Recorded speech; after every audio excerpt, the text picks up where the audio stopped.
The dusty trail to Copper Canyon stretched endlessly before Olivia Blackwood, her wrists bound with coarse rope that cut into her skin. The year was 1875, and she had never imagined her life would come to this, being transported like merchandise to be sold to the highest bidder. At 22, she had lost everything: her family to fever, her home to debt, and now her freedom to a cruel system that viewed women as property in the untamed territories of the American West. "Keep moving," barked the man who had purchased her debt papers from the bank. Jefferson Hollis was a trader of all things valuable, including people. His network of buyers extended through the frontier towns of Arizona Territory, where men outnumbered women 20-1, and loneliness made them willing to pay handsomely. The wagon bounced over a rut, sending Olivia tumbling against its wooden side. Her once fine dress, the last remnant of her former life as a schoolteacher back east, was now soiled with dust and sweat after days of travel. Her honey-brown hair hung in limp strands around her face, and her blue eyes, once bright with dreams of adventure in the West, now reflected only despair. "Copper Canyon's just ahead," called the driver. "Should reach it before sundown." Jefferson spat a stream of tobacco juice into the dust. "Good. My buyer's been waiting on this one. Says he needs an educated woman to help with his books." Olivia's stomach twisted. She knew what men like that really wanted, and it wasn't her knowledge of arithmetic or literature. "Please," she whispered, her voice cracked from thirst. "I can work. I can teach. Just give me a chance to earn my way." Jefferson didn't even glance in her direction. "Already gave you that chance when I paid your father's debts. Not my fault you couldn't come up with the money." "My father is dead," Olivia said, trying to keep the tremble from her voice. "I just needed more time." "Time's money, girl, and I'm about to get mine back tenfold," he laughed, revealing tobacco-stained teeth. "Pretty thing like you'll fetch a fine price, educated or not." As the wagon crested the hill, Copper Canyon came into view. Unlike the thriving mining towns Olivia had read about, this was little more than a cluster of weathered buildings clinging to existence in the harsh landscape. A saloon, a general store, a small church, and scattered dwellings made up the heart of the settlement. On the outskirts, she could see the tents and shanties of miners and drifters seeking fortune in the nearby hills. Jefferson directed the wagon toward the saloon, the Copper Nugget, where a crowd had already begun to gather. Word traveled fast in small towns, and the arrival of a new woman was cause for excitement. Olivia's heart pounded against her ribs as the wagon rolled to a stop. This couldn't be happening, not in America, not in 1875. But as Jefferson roughly pulled her down from the wagon, displaying her to the gathering crowd like a prized mare, she knew her nightmare was real. "Gentlemen," Jefferson called out, his voice booming across the dusty street. "For your consideration this fine evening, I present Miss Olivia Blackwood, educated back east and ready to bring civilization to your fine establishment." Murmurs rippled through the crowd as men jostled for a better view. Some leered openly. Others had the decency to look uncomfortable but remained nonetheless. "Bidding starts at $50, Jefferson announced. "That's illegal, Hollis," a voice called from the back of the crowd. "You can't sell a person." Jefferson's smile never faltered. "I'm not selling a person, Sheriff. I'm merely auctioning off this lady's debt papers. Whoever purchases them gets her services until the debt is paid." He winked. "How she pays it is between her and her new employer." The sheriff, a weathered man with graying temples, looked uncomfortable but didn't intervene further. In these remote territories, law existed more as a suggestion than a rule. $40, called a grizzled miner. $50, countered another. Olivia stood paralyzed as men bid on her future, each call increasing her terror. $70, 80, 100. The amounts grew as men who hadn't seen a woman in months competed for her. $200. The crowd fell silent as a corpulent man with a gaudy vest stepped forward. Willard Greeley owned the largest claim in the territory and was known for his cruelty toward his workers and his women. Jefferson grinned. 200 from Mr. Greeley. Do I hear 250? Greeley stepped closer, his eyes roaming over Olivia with undisguised hunger. No one here can outbid me, Hollies. Let's conclude this business. Olivia felt the world spinning around her. This man would be her owner, her jailer. She closed her eyes, unable to look at the fate awaiting her. She's my wife. The deep voice cut through the murmurs of the crowd. Olivia's eyes flew open to see a tall figure pushing through the gathered men. He stood well over 6 feet, with broad shoulders and a lean, muscular build evident even beneath his dusty clothes. His face was partially shadowed by a worn cowboy hat, but she could see a strong jaw covered in several days' worth of stubble. "What did you say?" Jefferson demanded, his hand moving instinctively toward his gun. The stranger stepped fully into the circle of light cast by the saloon's lanterns. He removed his hat, revealing dark hair that curled slightly at the ends and eyes the color of a stormy sky. He couldn't have been more than 28 or 29, with a face weathered by sun and wind rather than age. "I said," he repeated with quiet authority, "she's my wife." Jefferson's face twisted with rage. "The hell she is. I've had her in my custody for 2 weeks coming from Tucson." The stranger's gaze never wavered. "And I've been searching for her since she disappeared. My name is Samuel Lockhart. This woman is Olivia Lockhart, my lawfully wedded wife." He turned to address the sheriff directly. "She was traveling to visit her sister when her stagecoach was attacked. I've been tracking her since." Olivia stood frozen, afraid to breathe.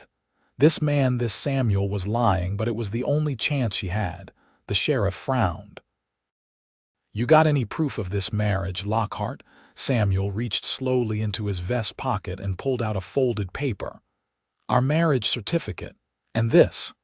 He produced a small daguerreotype photograph, taken on our wedding day last spring.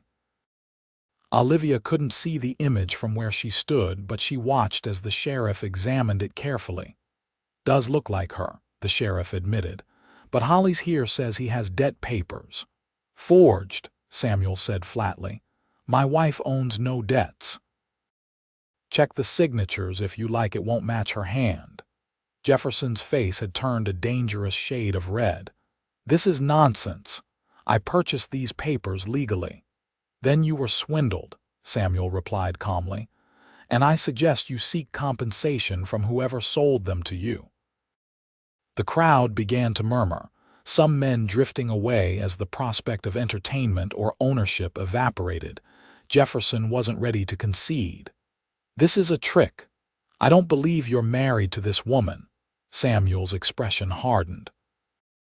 "Madam," he said, addressing Olivia directly for the first time, "I apologize for the delay in finding you. Are you unharmed?" Olivia found her voice at last, though it trembled slightly. "I am. Unharmed, yes." "Good." Samuel turned back to Jefferson. "Now cut her bindings and stand aside." "Not until I'm compensated," Jefferson snarled. In one fluid motion, Samuel drew his revolver.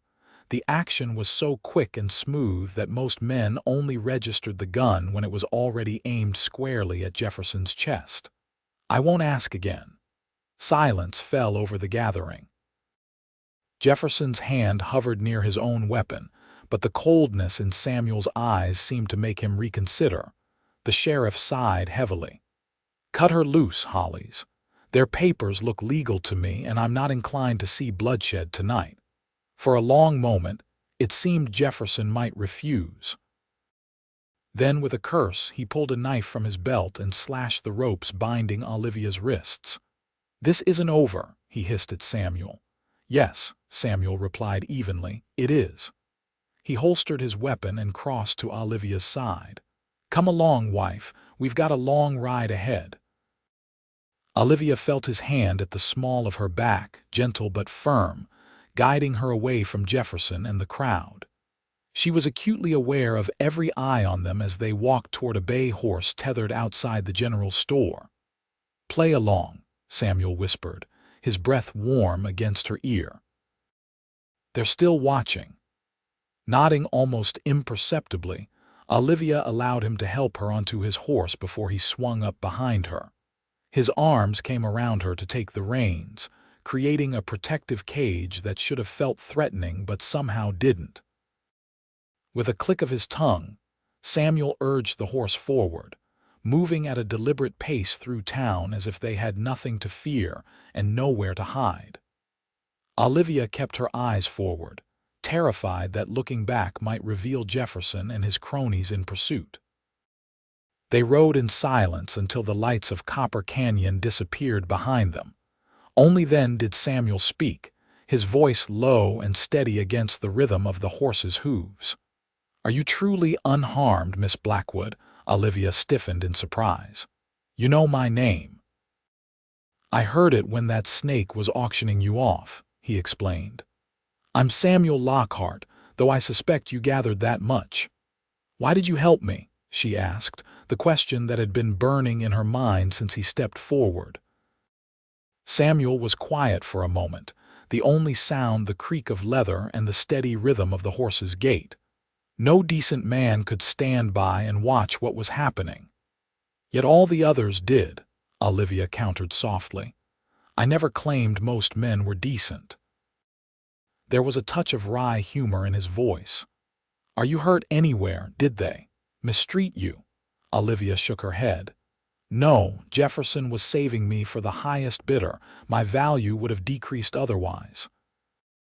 She felt Samuel's body tense behind her at her matter-of-fact description of her circumstances. "We should put more distance between us and town before we rest," he said after a moment. "There's a place about 2 hours' ride from here where we can make camp safely." Olivia nodded, suddenly overwhelmed by the enormity of her situation. She had escaped being sold, yes, but now she was alone in the wilderness with a stranger, a man who had just claimed her as his wife. For all she knew, she had simply traded one form of captivity for another. "Mr. Lockhart," she said carefully, "I am grateful for your intervention, truly, but I must know your intentions. Where are you taking me?" "Somewhere safe for tonight," he replied. "After that, we can discuss your options in the morning. I have no designs on you, Miss Blackwood. I only wanted to get you away from that auction block." His words should have reassured her, but years of hardship had taught Olivia to be cautious. "And the marriage certificate, the photograph," Samuel chuckled softly. "The certificate was a deed to mining rights I've been carrying. As for the photograph," he paused. "It was my sister on her wedding day. The image is small enough and faded enough that no one could tell it wasn't you in that dim light." "Clever," Olivia thought reluctantly. "And what do you expect in return for this rescue, Mr. Lockhart?" This time his silence lasted longer. "Nothing you're imagining, Miss Blackwood. I expect nothing from you at all." Olivia wasn't sure she believed him, but exhaustion was quickly overtaking her suspicion. She had barely slept in days, constantly afraid of what Jefferson or his men might do. Now, despite her uncertainty about Samuel Lockhart's true motives, the steady rhythm of the horse and the solid warmth of the man behind her lulled her toward unconsciousness. "Rest if you can," Samuel said softly, seeming to sense her fatigue. "I'll keep you safe." Against her better judgment, Olivia felt her eyes growing heavy. The last thing she remembered before drifting off was the feeling of Samuel's arm tightening slightly around her waist as she swayed, preventing her from falling.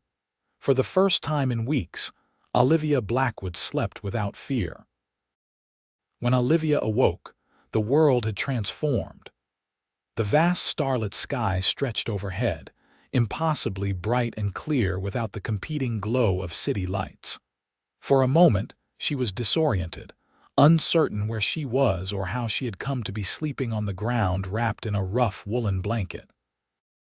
Then the memories rushed back: Jefferson, the auction, and the stranger who had claimed her as his wife, Samuel Lockhart. She sat up quickly, scanning her surroundings. They were in a small clearing sheltered by sandstone formations that rose like sentinels against the night sky. A small fire burned nearby, its flames casting dancing shadows. And there, sitting with his back against a rock, his hat tipped forward over his eyes, was Samuel. "You're awake," he said without moving, startling her. She hadn't realized he was conscious.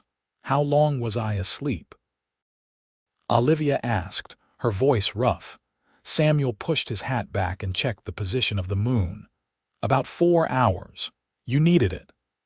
Olivia realized she was still wearing the same dusty dress, but her boots had been removed and placed neatly beside her bedroll.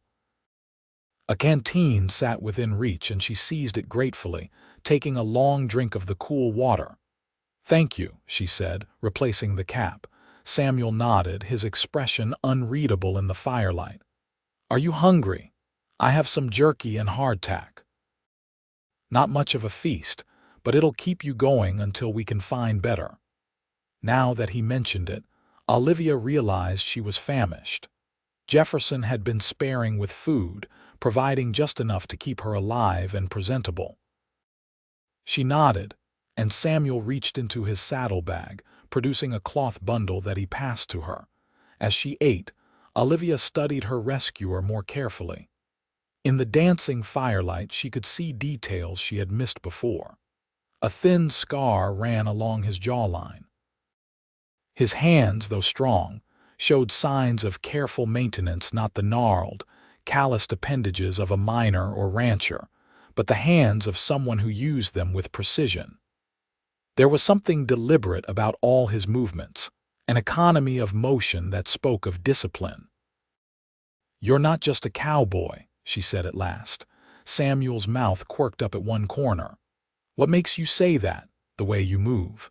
The way you handled that confrontation back in town." Olivia took another bite of jerky. "Most cowboys I've encountered are more bluster than competence." A genuine smile transformed his face, erasing some of the hardness. "I've been many things, Miss Blackwood.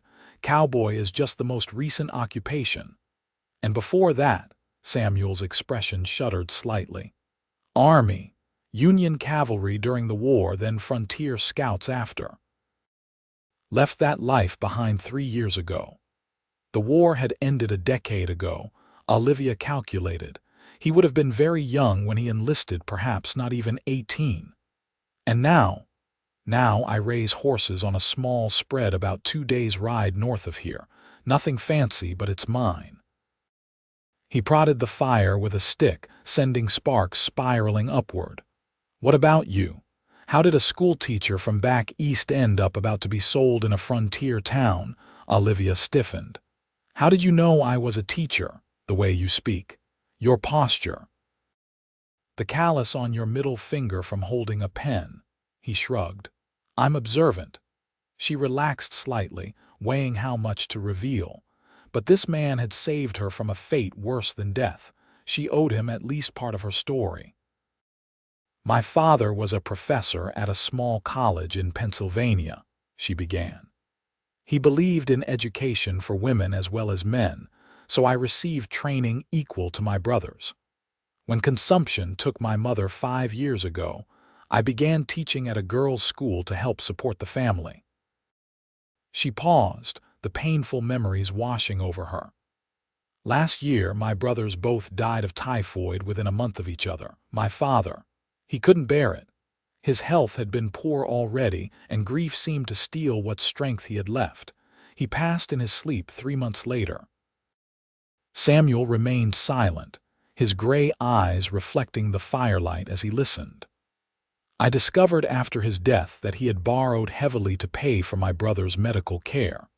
The school where I taught closed due to lack of funds, and I had no way to repay the debts."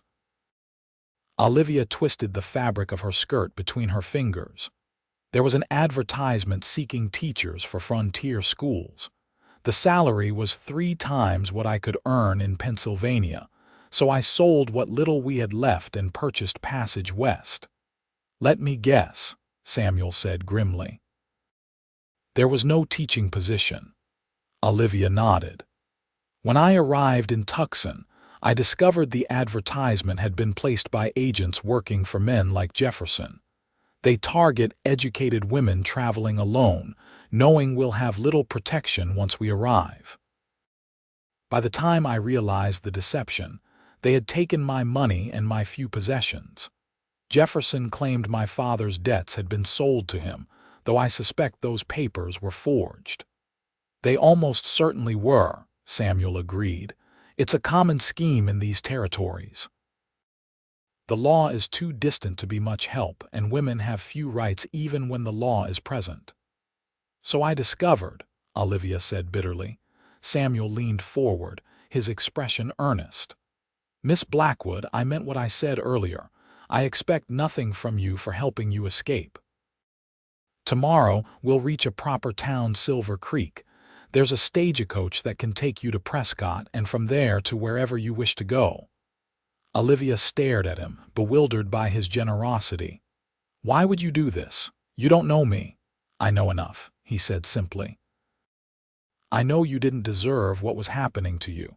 Sometimes that's all the reason a person needs."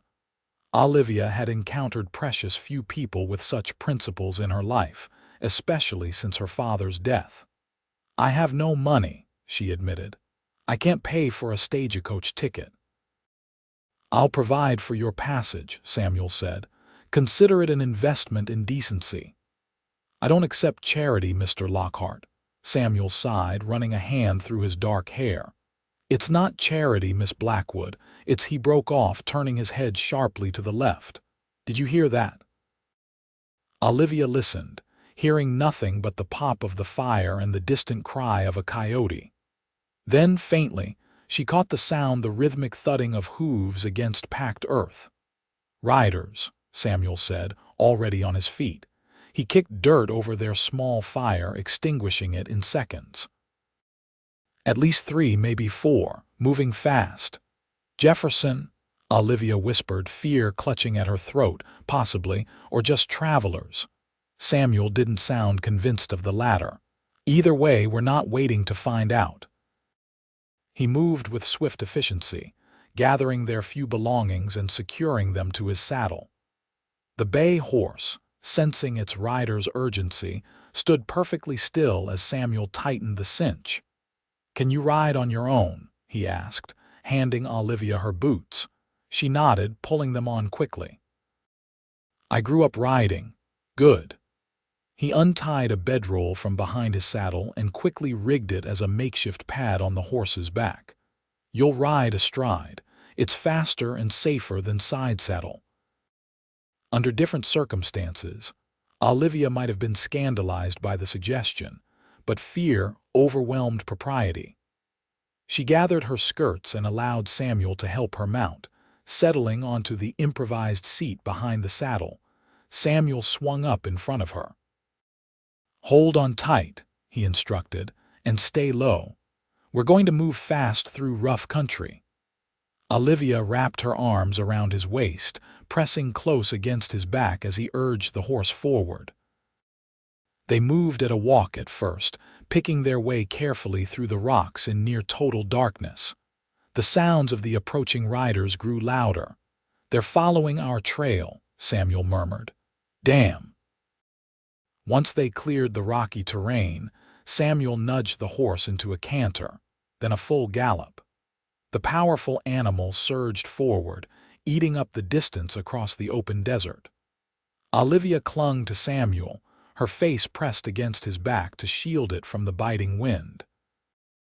Despite the danger, she felt a wild exhilaration at their headlong flight through the moonlit landscape.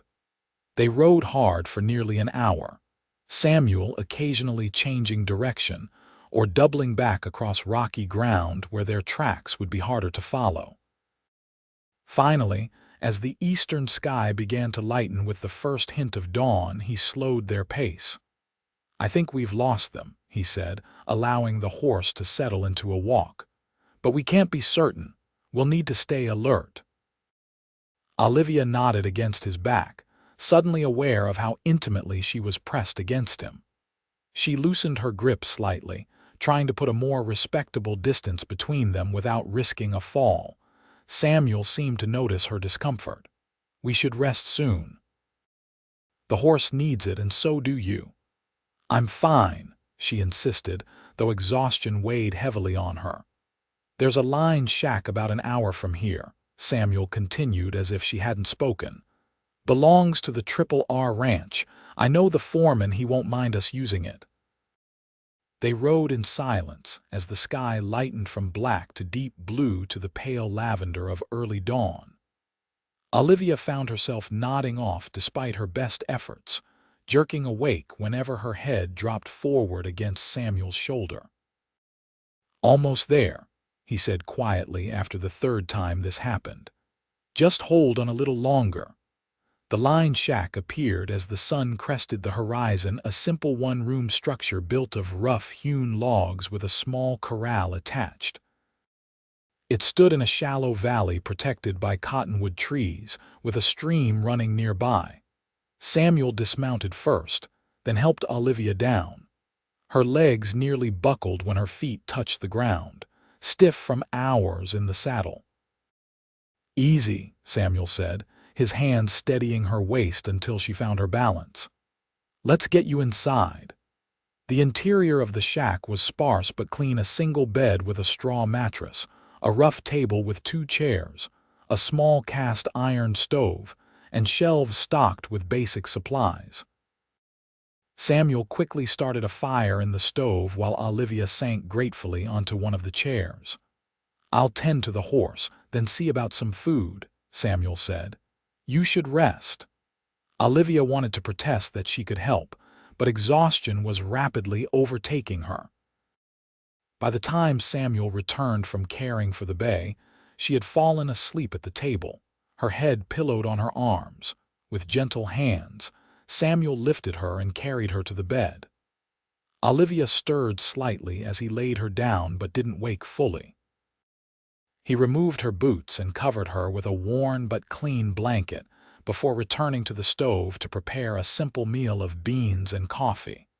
While the food cooked, Samuel took stock of their situation. Jefferson wouldn't give up easily, not after being publicly humiliated. The man's pride had been wounded, and in the West that often led to violence. They had gained some distance, but they weren't safe yet. Silver Creek was still a day's ride away. Once there, Samuel could arrange for Olivia's passage east or wherever she chose to go. He tried not to examine too closely the twinge of regret he felt at the thought of her departure. He had spent 3 years avoiding entanglements of any kind, focusing solely on building his horse ranch. After what had happened in the army, after what he had seen and done, Samuel had decided that solitude was preferable to the risk of bringing his darkness into someone else's life. Yet something about Olivia Blackwood's courage and dignity in the face of such adversity had pierced through his carefully constructed isolation. The thought of her being sold like property had awakened a protective instinct he'd thought long buried. Samuel poured himself a cup of coffee and moved to the doorway, watching the sun climb higher in the sky. They would rest here today and travel by night, he decided. It would be safer, though harder on both of them. Behind him, Olivia murmured something in her sleep, the sound drawing his attention back to her. In repose, with the lines of worry smoothed from her face, she looked even younger and impossibly vulnerable. A strand of honey-brown hair had fallen across her cheek, and Samuel fought the inexplicable urge to brush it away. Instead, he turned back to the door, focusing on the horizon where danger might appear at any moment. He had promised to keep her safe, and Samuel Lockhart was a man who kept his promises. even if keeping this one might cost him more than he was prepared to give. Olivia awoke to the smell of coffee and the sound of a knife against wood. For a moment, disoriented by sleep, she thought she was back in her childhood home, with her father whittling by the fire as he often did in the evenings. Then, reality reasserted itself as she opened her eyes to the unfamiliar ceiling of the lined shack. She sat up slowly, her body aching from the long ride. Samuel sat at the table, his back to her as he worked on something with his knife. The steady, rhythmic sound of blade against wood was oddly comforting. "What time is it?" she asked, her voice rough with sleep. Samuel turned, setting aside whatever he had been carving. "Nearly sunset. You slept through the day." Olivia flushed with embarrassment. "You should have woken me. I didn't mean to impose." "You needed the rest," he said simply, rising to pour her a cup of coffee. "And we're traveling by night from now on. It's safer." She accepted the cup gratefully, inhaling the rich aroma before taking a cautious sip. It was strong but good, sweetened with a small amount of sugar, a luxury she hadn't expected in such a remote location. "Thank you," she said, gesturing with the cup, "for everything." Samuel nodded once, acknowledging her gratitude without making her elaborate. "There's food when you're ready." And he hesitated briefly. "I found some supplies that might make you more comfortable." Previous occupants must have left them. He indicated a small bundle on the edge of the table.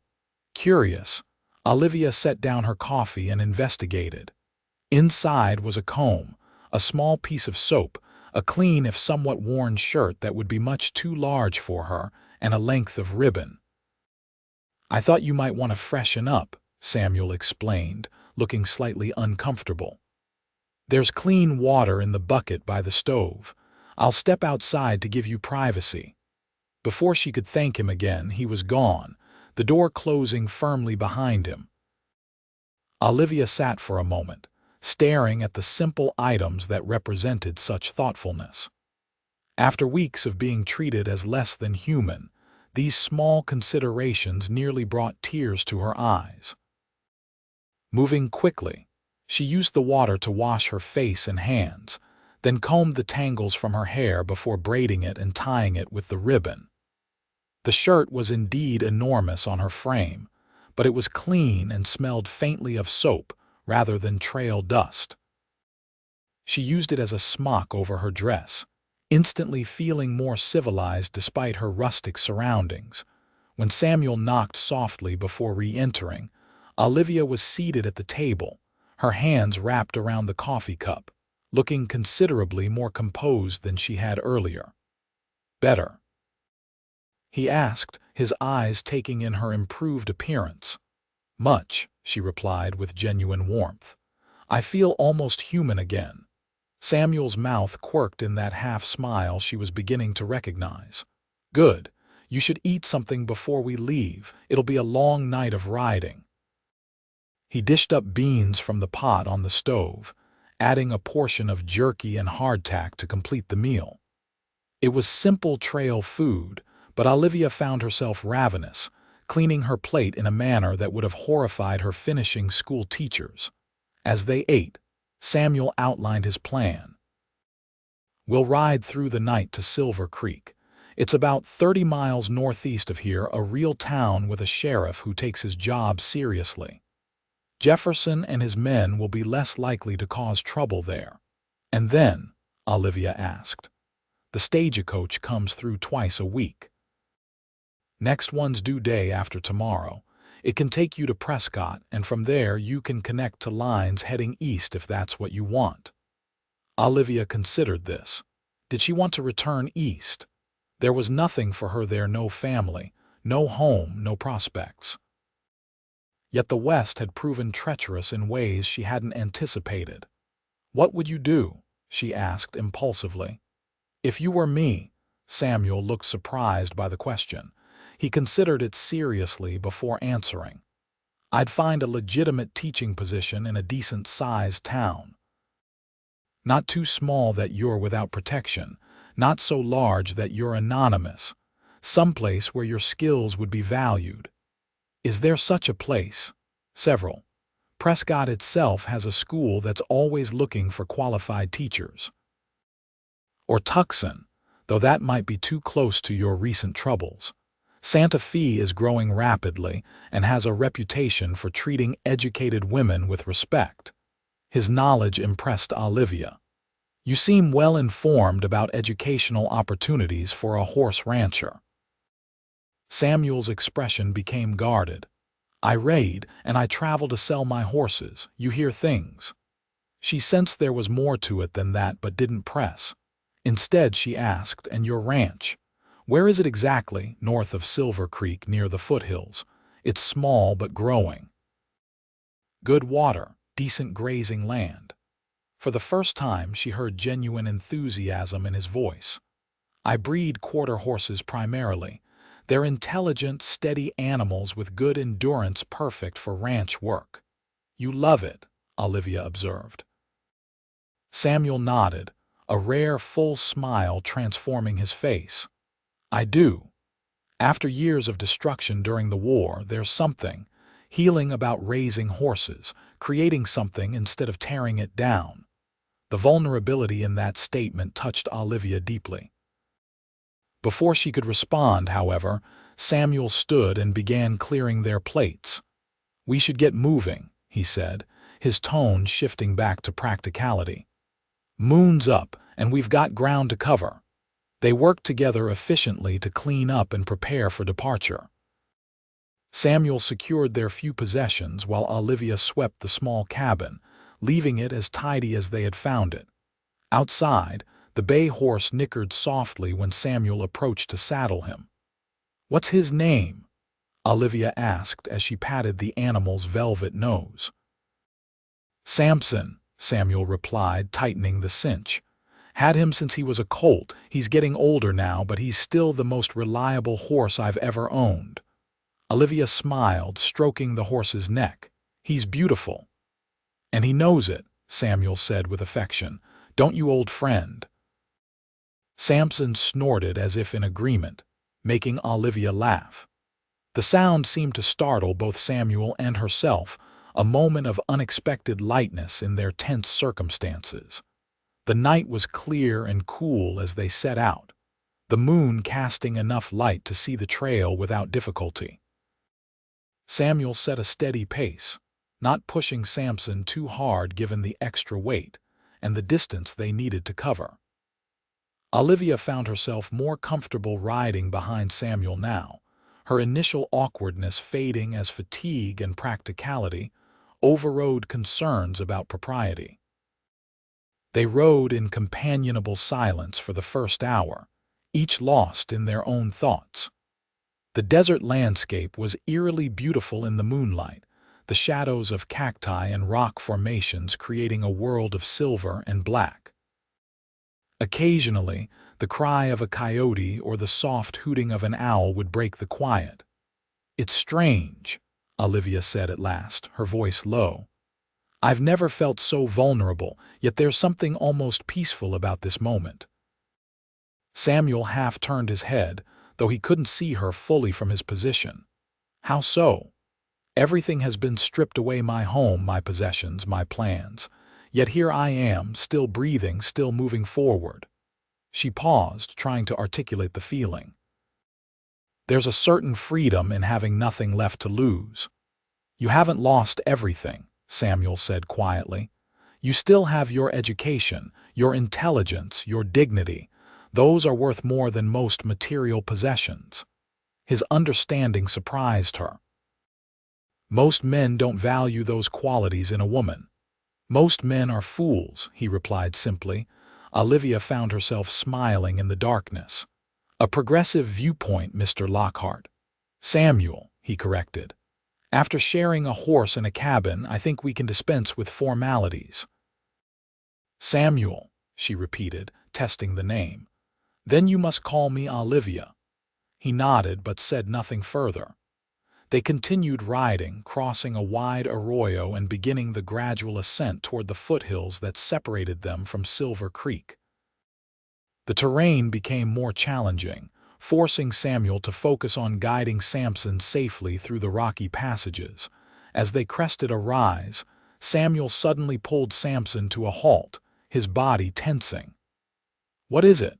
Olivia whispered, instantly alert. "Campfire," he murmured, pointing to a faint orange glow in the distance. "About 2 miles ahead, right along our path. Jefferson, can't be sure. Could be travelers, could be a hunting party." Samuel considered their options. "We'll have to go around. It'll add time, but it's safer than risking an encounter." He guided Samson off the trail, picking their way carefully through the scrub and rocks that lined the hillside. The detour took them west, away from their destination, before they could curve back toward the northeast. The extra caution cost them nearly 2 hours. By the time they regained their original heading, the moon was high overhead, signaling midnight had passed. Olivia found herself fighting to stay awake, the rhythm of the horse's gait and the warmth of Samuel's back lulling her toward sleep. "Talk to me," Samuel said suddenly. "Tell me about your teaching. What subjects did you cover?" Olivia roused herself, recognizing his attempt to keep her alert. "I taught literature primarily, with some history and basic sciences. My specialty was poetry, the Romantics especially." Wordsworth and Byron. His knowledge of poetry surprised her again. "Yes, and Keats, Shelley, Blake. Do you read poetry, Samuel?" There was a slight pause before he answered. "I did once. During the war, I carried a small volume of Wordsworth. It was a reminder of civilization when surrounded by barbarity." The admission revealed more about him than perhaps he intended. Olivia felt a surge of compassion for the young soldier he must have been, clinging to beautiful words while witnessing the horrors of war. "You have a favorite?" she asked gently. "Tintern Abbey," he replied without hesitation. "The idea that nature could heal a troubled spirit, it gave me hope when I needed it most." "For I have learned to look on nature," Olivia quoted softly, "not as in the hour of thoughtless youth, but hearing oftentimes the still, sad music of humanity."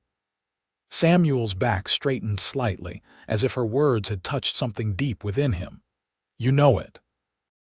"It's one of my favorites as well," she admitted, "though I always preferred the earlier passage about finding in nature sensations sweet, felt in the blood, and felt along the heart." They continued discussing poetry as they rode, moving from Wordsworth to other poets. Samuel revealed a surprisingly comprehensive knowledge of literature for a man who had spent most of his adult life in the military and then ranching. Olivia found herself thoroughly enjoying the conversation, momentarily forgetting their precarious situation in the pleasure of sharing ideas with a kindred spirit. As the eastern sky began to lighten with the first hint of dawn, Samuel pointed to a cluster of lights in the distance. "Silver Creek," he said. "We'll be there by sunrise." Olivia felt a strange mixture of relief and regret. Relief that they had made it safely, regret that their journey and by extension, her time with Samuel was nearing its end. They approached the town as the sun crested the horizon, casting long shadows across the main street. Silver Creek was considerably larger than Copper Canyon, a proper town with 2-story buildings, a church with a steeple, and streets laid out in a grid pattern. Even at this early hour, there were signs of life. A baker opening his shop, a stable hand sweeping the front of the livery, a stagecoach parked outside the hotel. Samuel guided Samson to a modest establishment with a sign proclaiming it the Silver Creek Hotel. He dismounted first, then helped Olivia down, his hands lingering at her waist a moment longer than necessary. "Wait here," he said, tying Samson to the hitching post. "I'll see about rooms." Olivia nodded, suddenly self-conscious about her appearance. Despite her attempts to clean up at the line shack, she was still wearing a travel-stained dress with Samuel's oversized shirt as a makeshift smock. Her hair, though braided, had come loose in several places during their nighttime ride. Samuel returned quickly.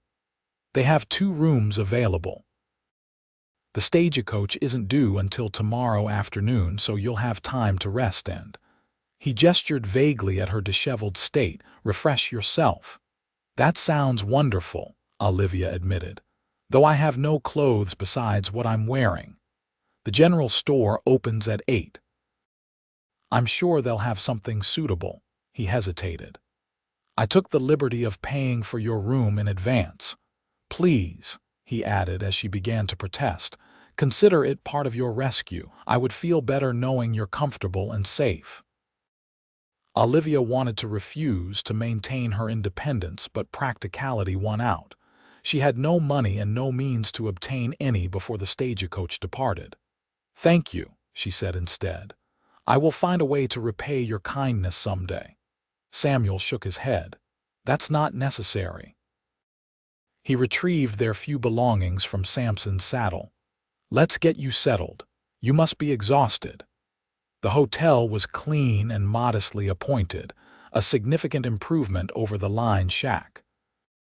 The proprietor, a plump woman with graying hair piled atop her head, eyed Olivia's attire with barely concealed curiosity, but said nothing as she handed over the room keys. Samuel escorted Olivia to her door on the 2nd floor. "Get some rest," he said, handing her the key. "I'll check on you later this afternoon." Olivia hesitated, suddenly reluctant to part from him. "Will you be staying as well?" "I've taken the room next door," he confirmed. "I'll see you safely onto tomorrow's stagecoach before I head back to my ranch." She nodded, fighting an inexplicable sense of loss. "Until this afternoon, then." "Until then," Samuel echoed, tipping his hat before turning toward his own room. Once alone, Olivia surveyed her accommodations: a real bed with clean linens, a washstand with a porcelain basin, a small writing desk, and a window overlooking the main street. Simple by Eastern standards, but after weeks of captivity followed by sleeping rough, it seemed luxurious. She used the last of her energy to wash her face and hands before collapsing onto the bed. Despite the unfamiliar surroundings and the lingering fear of Jefferson's pursuit, Olivia fell immediately into a deep, dreamless sleep. When she awoke, the sun was high in the sky, streaming through the window she had forgotten to cover. Olivia stretched, surprised to find herself feeling genuinely rested for the first time in weeks. A glance at the small clock on the mantel showed it was just past 1 in the afternoon. A soft knock at the door startled her. Moving cautiously, Olivia approached it. "Who is it, Samuel?" came the familiar voice. "And Mrs. Henderson, the hotel proprietor." Relieved, Olivia opened the door to find Samuel standing beside the woman she had seen earlier. Mrs. Henderson carried a large bundle wrapped in brown paper. "Good afternoon, Miss Blackwood," Mrs. Henderson said with a brisk nod. "Mr. Lockhart mentioned you were in need of some essentials. I took the liberty of selecting a few items from the general store." Olivia glanced at Samuel, who had the grace to look slightly embarrassed. "I hope you don't mind," he said. "I thought it might be easier than trying to shop yourself, given the circumstances." "Not at all," Olivia replied, genuinely touched by his thoughtfulness. "Thank you, Mrs. Henderson." The older woman bustled into the room, placing the bundle on the bed. "There's a dress, undergarments, stockings, and a few personal items you might need.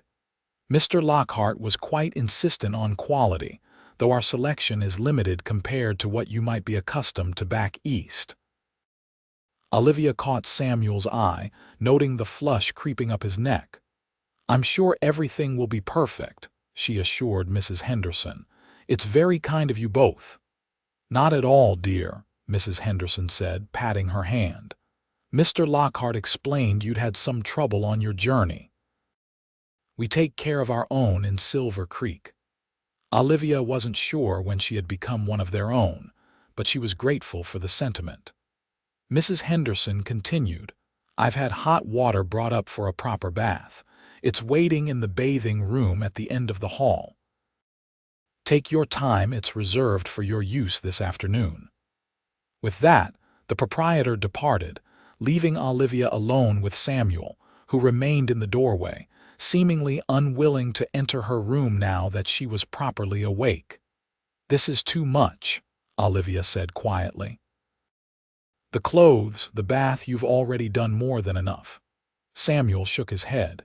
"It's the least I can do. Besides," he added with a hint of his rare smile, "I have a vested interest in your comfort. We're sharing a table for dinner, and I'd rather not be seen with someone who looks like she's been dragged behind a horse for 3 days." Olivia laughed despite herself. "Is that your roundabout way of telling me I look terrible?" "You could never look terrible," Samuel said, the words escaping before he could stop them. He cleared his throat. "What I mean is, you deserve a chance to feel civilized again before continuing your journey." The sincerity in his voice warmed her. "Thank you, Samuel, truly." He nodded, clearly uncomfortable with her gratitude. "Dinner is served at 6 in the hotel dining room. I have some business to attend to in town, but I'll meet you there." "I'll look forward to it," Olivia replied, meaning it more than she cared to admit. After Samuel left, Olivia unwrapped the bundle Mrs. Henderson had delivered. Inside was a serviceable but attractive navy blue dress with white piping at the collar and cuffs, along with the necessary undergarments, stockings, a nightgown, a hairbrush, and various toiletries. There was even a small bottle of lavender water, a touch of luxury she hadn't expected. The bath proved to be everything she had dreamed of during her captivity. Olivia soaked until the water cooled, scrubbing away the grime of the trail and the lingering sense of violation from her time with Jefferson. By the time she dressed in her new clothes and arranged her freshly washed hair in a simple but elegant knot at the nape of her neck, she felt transformed, not quite her old self, but someone new emerging from the ordeal. At precisely 6 o'clock, Olivia descended the stairs to the hotel dining room. It was a modest space with 8 tables covered in white cloths, a small vase of wildflowers adorning each one. Samuel stood when she entered, and for a moment, she didn't recognize him. Gone was the trail-worn cowboy in dusty clothes. In his place stood a gentleman in a clean black suit, white shirt, and string tie. His dark hair was neatly combed, and his face freshly shaved, revealing the strong line of his jaw and the faint scar she had noticed earlier. He looked younger without the stubble, but no less imposing. Samuel's eyes widened slightly as she approached, taking in her transformation with evident appreciation. "Miss Blackwood," he said formally, pulling out her chair. "You look lovely." "As do you, Mr. Lockhart," she replied with equal formality, though a smile tugged at her lips. "I almost didn't recognize you without a layer of trail dust." That earned her one of his rare, full smiles. "Civilization has its advantages," he admitted, taking his own seat.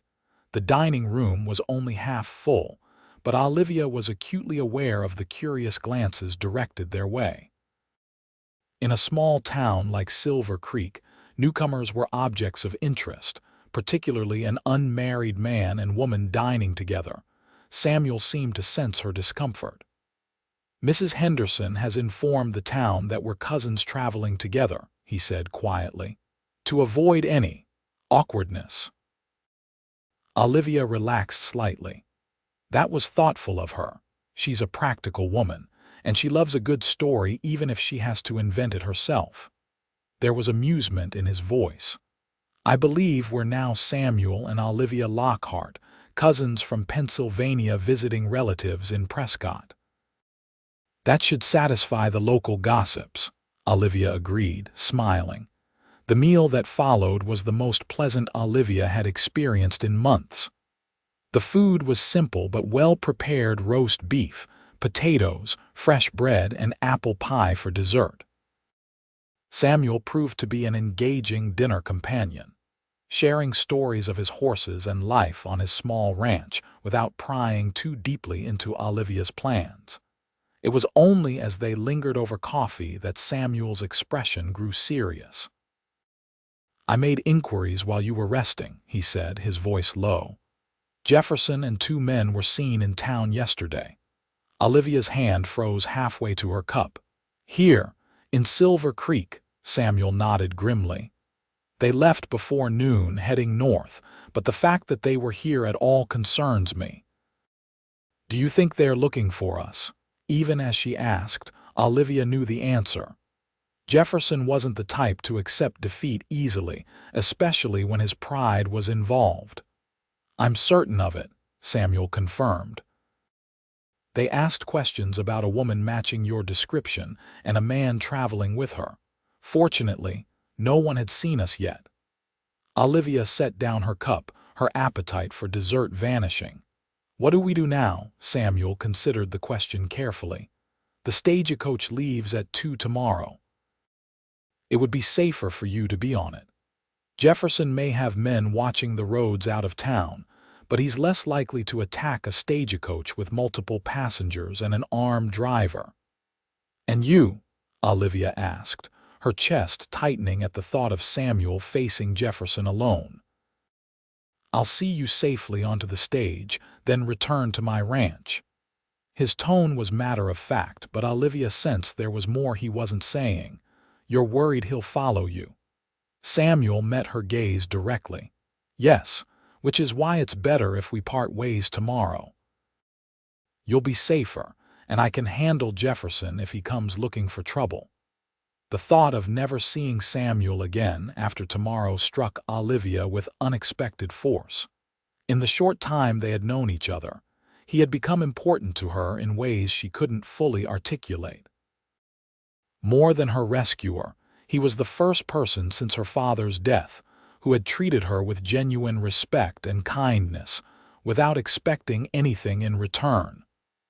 "I don't want you facing danger because of me," she said quietly. "It's not your choice to make," Samuel replied, his tone gentle but firm. "Besides, Jefferson was trouble long before you came along. Men like him don't last long out here. They either learn to control their tempers or they meet someone who does it for them." The implication was clear and it chilled Olivia. "Please don't do anything reckless." Samuel's expression softened. "I promise to be careful. My only concern is your safety." Olivia wanted to argue further but recognized the futility. Samuel Lockhart was a man accustomed to making his own decisions and living with the consequences. Instead, she changed the subject. "Tell me more about your ranch. You mentioned raising quarter horses." Relief flickered across Samuel's face at the shift to safer territory. For the next hour, he described his small but growing operation, the breeding program he was developing, the improvements he had made to the land, his plans for expansion. As he spoke, Olivia could hear the pride and passion in his voice. "It sounds wonderful," she said sincerely when he finished. "You've built something significant." "It's a start," Samuel acknowledged. "Nothing grand, but it's mine. No one telling me what to do or how to do it." "Freedom," Olivia murmured. "That's what we're all seeking, isn't it? In different ways." Samuel studied her face in the lamplight. "What kind of freedom are you looking for, Olivia?" The question caught her off guard. "I'm not sure anymore," she admitted. "When I came west, I was looking for independence, financial security, a position of respect. Now—" She trailed off, trying to articulate the shift in her perspective. "Now I think I'm looking for something more fundamental, the freedom to make my own choices without fear, the freedom to build something that can't be taken away. Like a home," Samuel suggested quietly. "Yes, but not just a physical place, a life that has meaning." Olivia smiled ruefully.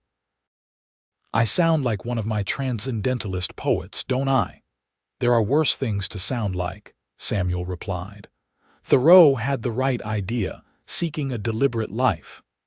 Their eyes met across the table, and Olivia felt a connection that transcended their brief acquaintance.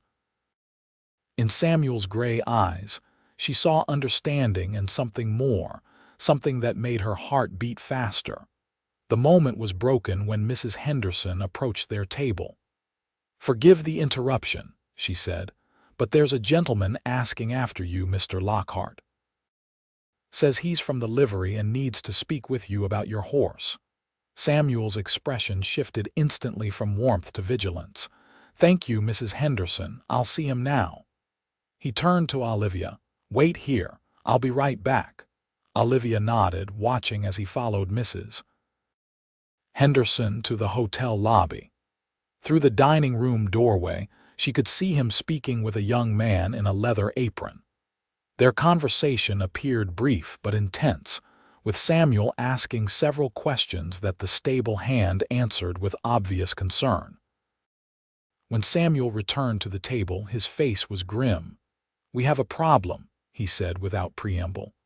"Jefferson and his men were seen at the edge of town an hour ago. They're asking about us at every establishment." Olivia's blood ran cold. "How did they find us? Doesn't matter now. What matters is getting you somewhere safe." Samuel placed money on the table for their meal. "We need to leave, now." "But the stagecoach doesn't depart until tomorrow," Olivia protested. "We can't wait that long." Samuel helped her from her chair, his movements controlled but urgent. "My ranch is a day's ride north. We can be there by morning if we leave immediately." "Your ranch? But you said—" "I know what I said," he cut her off, guiding her toward the back of the dining room. "But circumstances have changed. Jefferson is too close, and there are too few places to hide in town." They exited through the kitchen, startling a cook and a dishwasher who were too surprised to question their hasty departure. Samuel led Olivia through a narrow alley to the rear of the hotel, where the stables stood. "Wait here," he instructed, positioning her in the shadows beside the stable door. "I'll get Samson ready." Olivia pressed herself against the rough wooden wall, her heart pounding as she strained to hear any sounds of pursuit. The night was quiet except for the distant piano music from the saloon down the street and the occasional burst of laughter from hotel guests. Samuel returned quickly, leading a freshly saddled Samson. "I've packed some supplies," he said, helping her mount. "Food, water, an extra blanket. It'll be enough to get us to the ranch." He swung up behind her, and Olivia was struck by the contrast to their previous rides. This time, she sat in front of him, his arms encircling her as he took the reins. The position was more intimate, his chest solid against her back, his breath warm against her hair.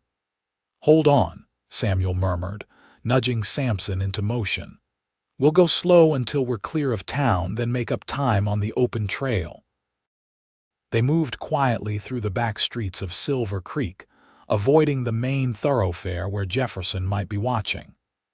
Once they reached the outskirts, Samuel urged Samson into a steady canter, heading north toward the distant foothills. The night was clear and cool, the stars brilliant overhead as they rode in silence. Olivia found herself intensely aware of Samuel's presence, the steady rhythm of his breathing, the strength in his arms as he guided the horse, the warmth of his body against the chill of the night air. "How far is your ranch?" she asked after they had been riding for some time. "About 30 miles, Samuel replied. "We should reach it by dawn if we maintain this pace." Olivia nodded, processing this information. "Will we be safe there?" There was a slight hesitation before Samuel answered. "Safer than in town. My foreman and 2 hands live on the property, and it's isolated one road in, easy to defend." The implication that they might need to defend themselves sent a shiver through Olivia. "Do you think Jefferson will follow us there?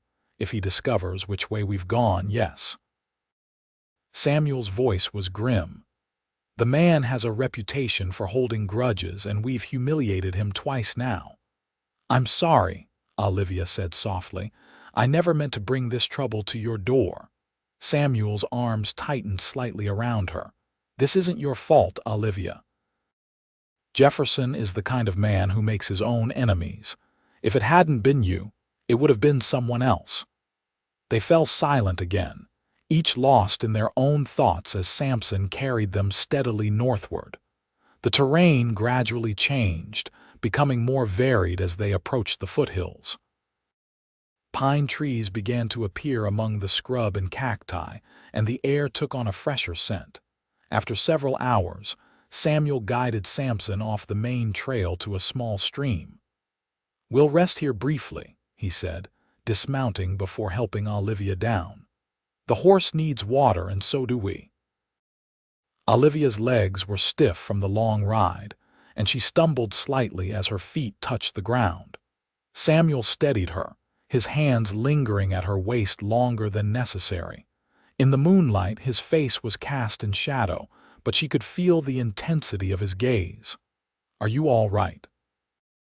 he asked, his voice lower than usual.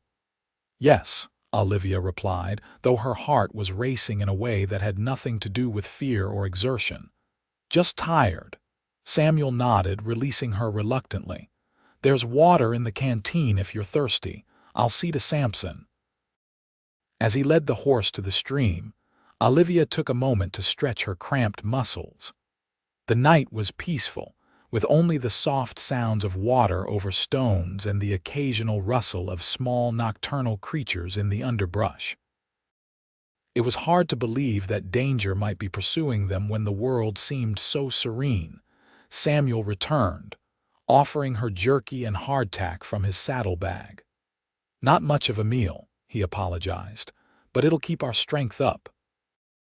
They ate in companionable silence, sitting side by side on a fallen log. The food was plain but satisfying, and Olivia found herself grateful for the simple pleasure of a meal shared without fear of immediate threat. "Tell me about your foreman," she said as they finished eating. "What should I expect when we arrive?" Samuel smiled slightly. "Thomas Reeves. Good man, former cavalry like me. We served together during the war. He's quiet, competent, and fiercely loyal." He paused, considering. "The Hands are brothers William and Joseph Morgan. Young, eager to learn the horse business, they keep to themselves mostly. And they won't mind my sudden appearance. They work for me," Samuel said simply. "But even if they didn't, they're decent men. They wouldn't turn away someone in need." Olivia nodded, reassured. "Thank you, Samuel." "For everything." He shook his head. "Don't thank me yet. We still have to reach the ranch safely." They mounted up again, continuing their journey through the night.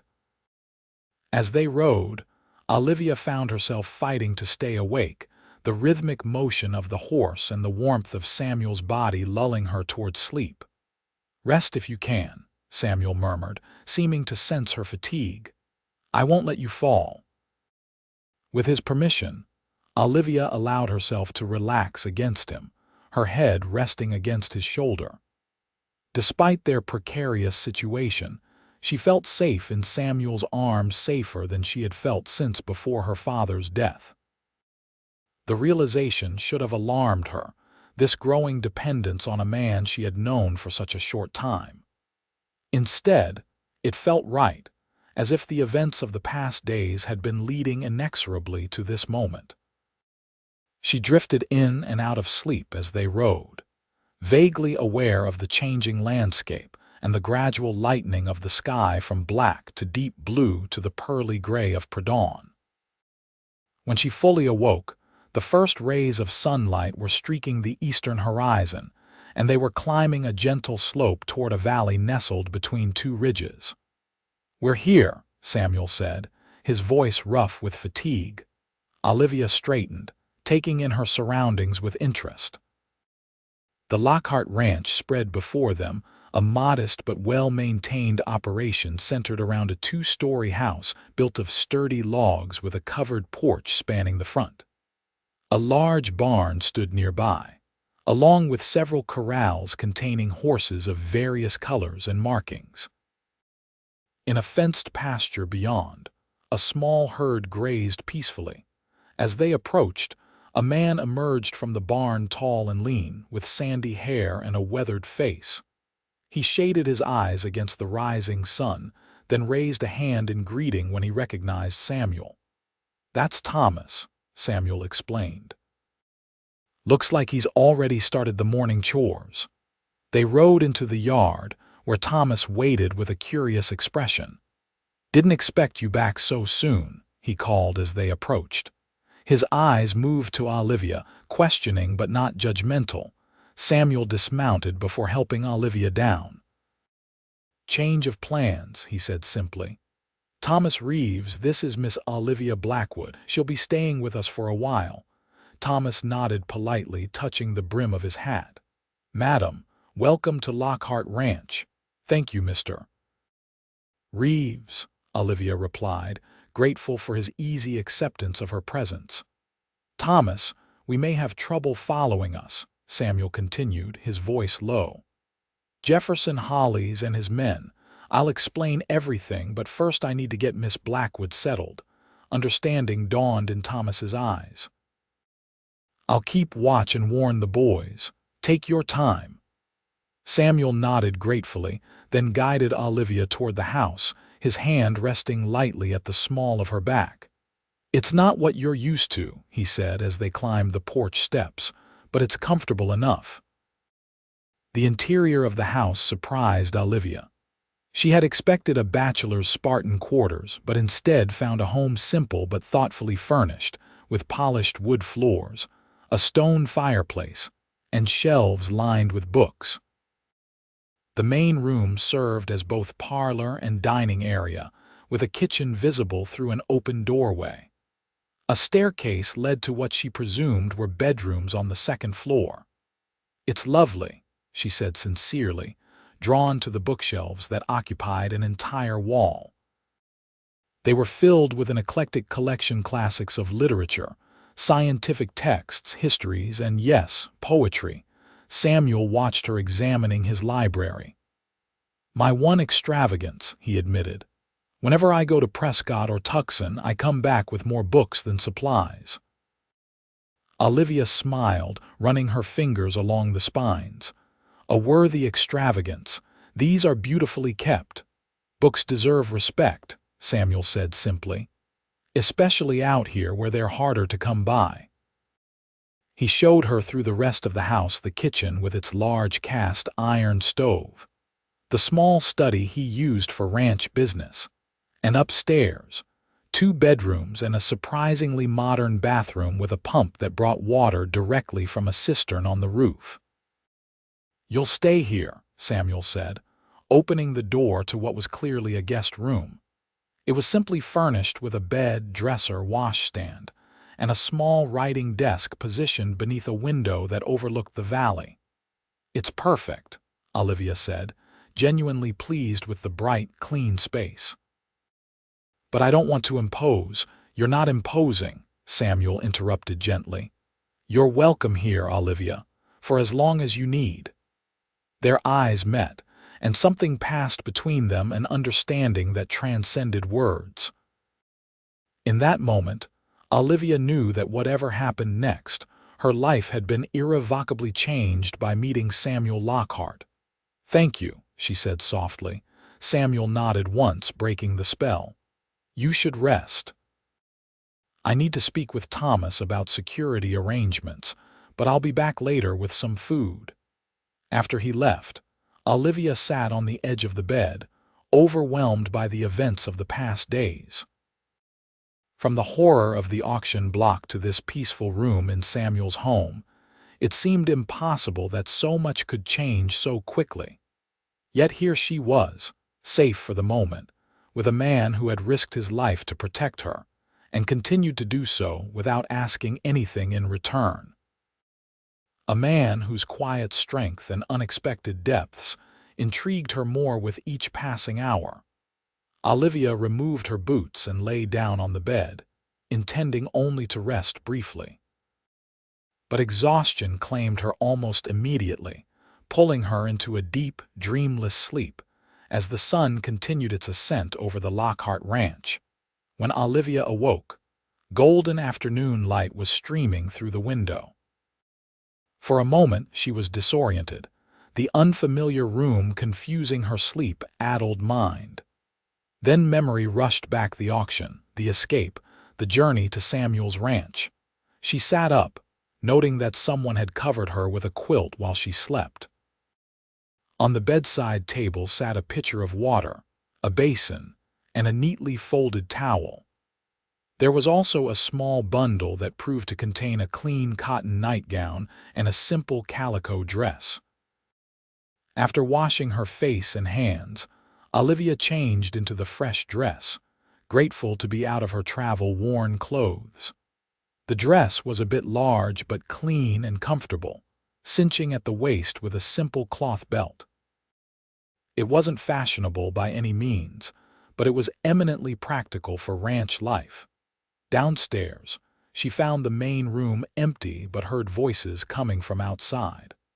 Following the sound, she stepped onto the porch to see Samuel and Thomas deep in conversation near the corral. They were joined by two younger men, presumably the Morgan brothers Samuel had mentioned. Samuel noticed her immediately, breaking off his discussion to approach the house. "You're awake," he said, a smile softening his features. "Feeling better?" "Much," Olivia replied. "Thank you for the clothes." "Those came from Thomas's sister. She stays with us occasionally and keeps some things here." Samuel rubbed the back of his neck, looking slightly embarrassed. "I hope they fit well enough." "They're perfect," Olivia assured him. "I can't thank you enough for your hospitality." Samuel shook his head. "No need for thanks." He gestured toward the men waiting by the corral. "I've explained our situation to Thomas and the boys. They're preparing for possible trouble." Olivia's stomach tightened with anxiety. "Do you really think Jefferson will come here?" "Better to be prepared," Samuel said, neither confirming nor denying the possibility. "We've sent one of the hands to alert the nearest neighbors and the sheriff in Silver Creek, just as a precaution."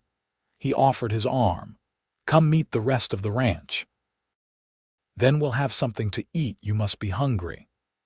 Olivia placed her hand on his arm, allowing him to escort her to where the men waited.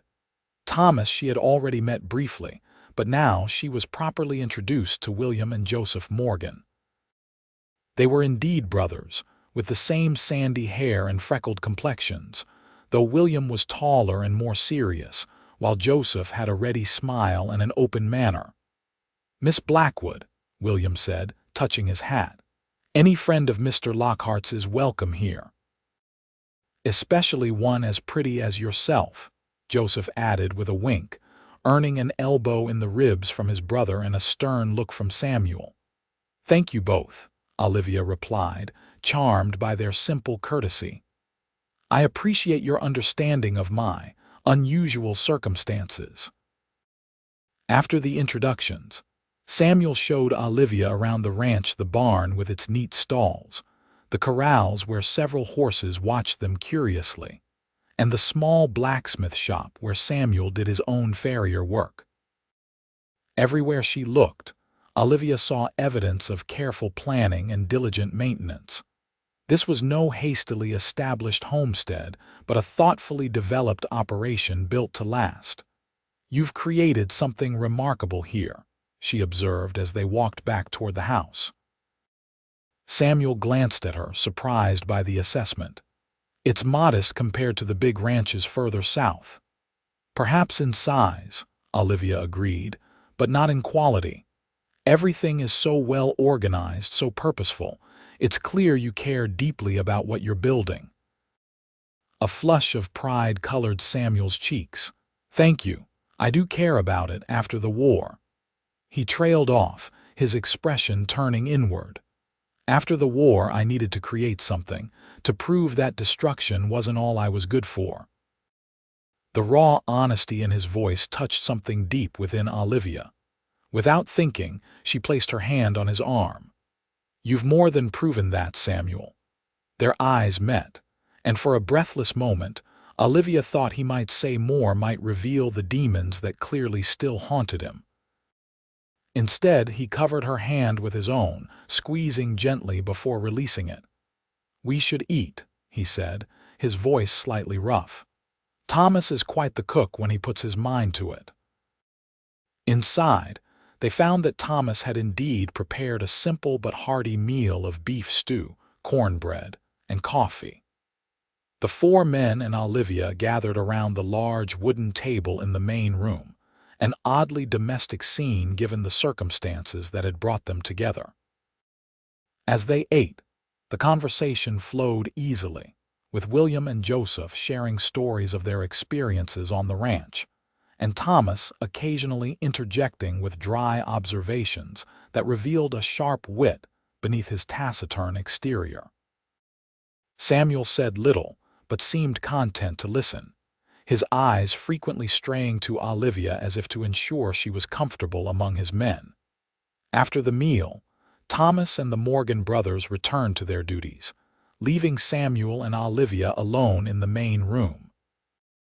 An awkward silence fell between them, heavy with unspoken questions about what would happen next. "Would you like coffee?" Samuel asked finally, moving toward the kitchen.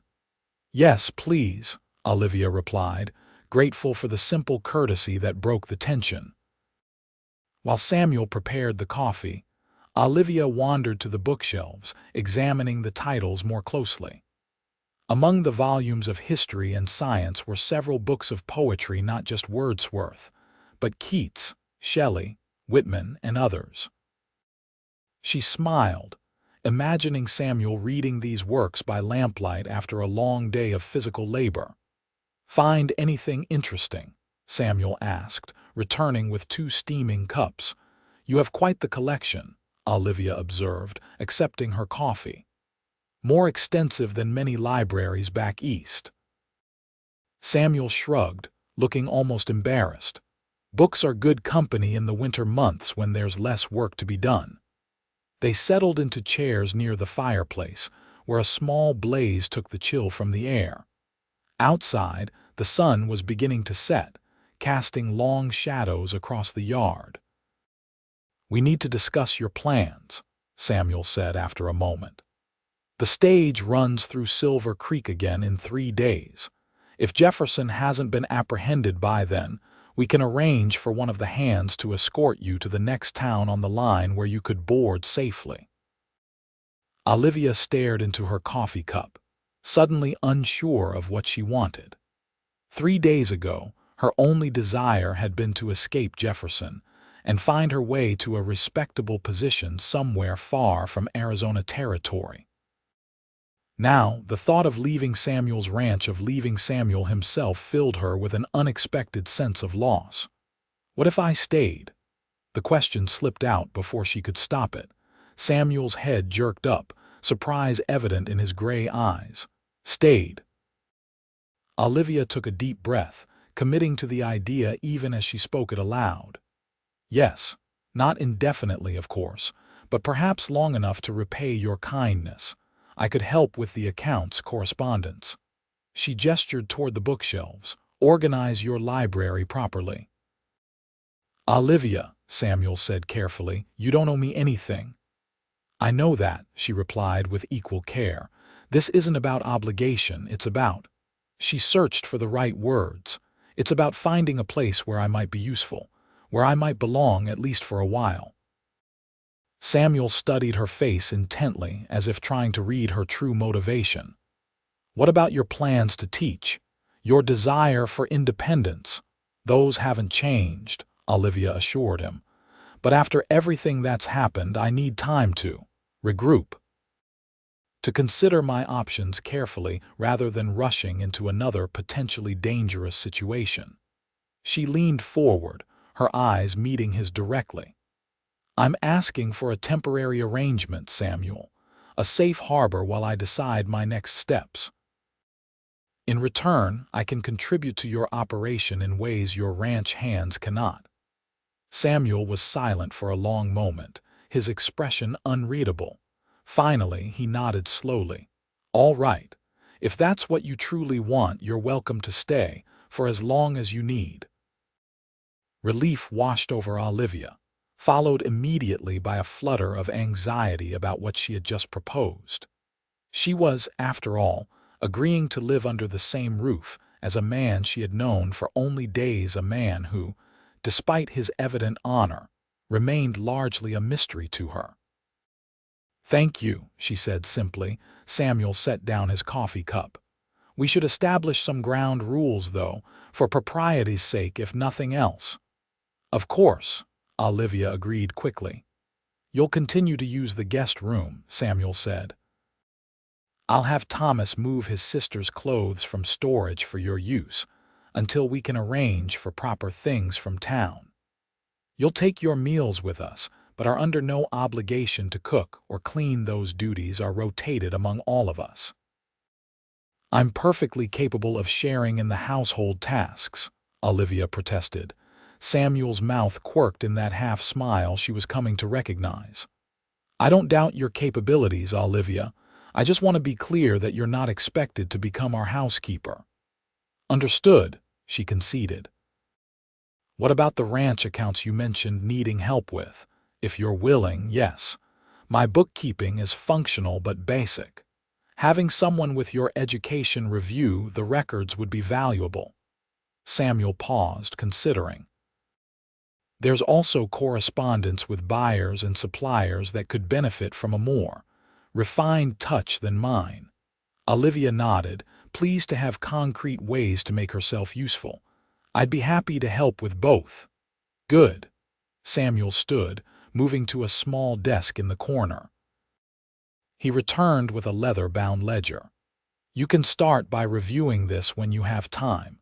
It's the breeding record for the past 3 years. I'd appreciate your thoughts on how to organize it more efficiently."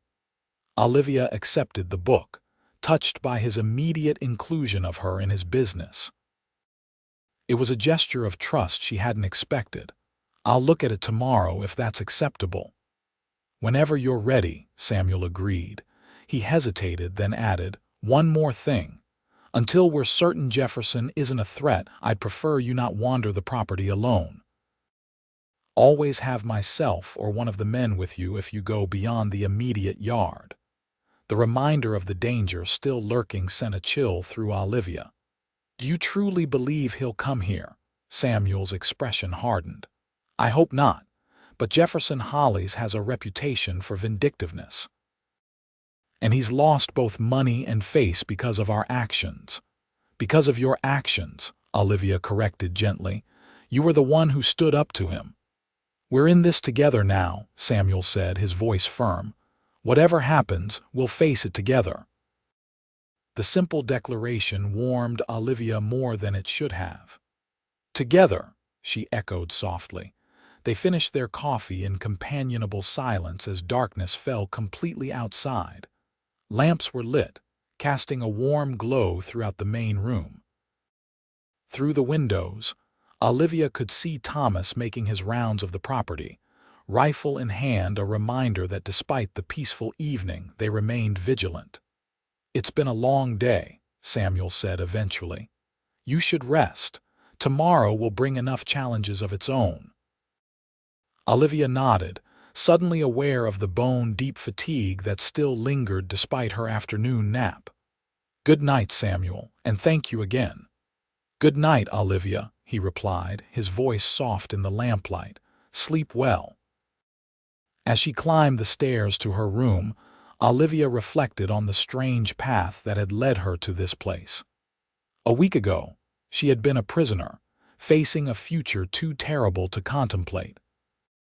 Now she was a guest in the home of a man who had risked everything to save her, a man whose quiet strength and unexpected depths were becoming increasingly important to her.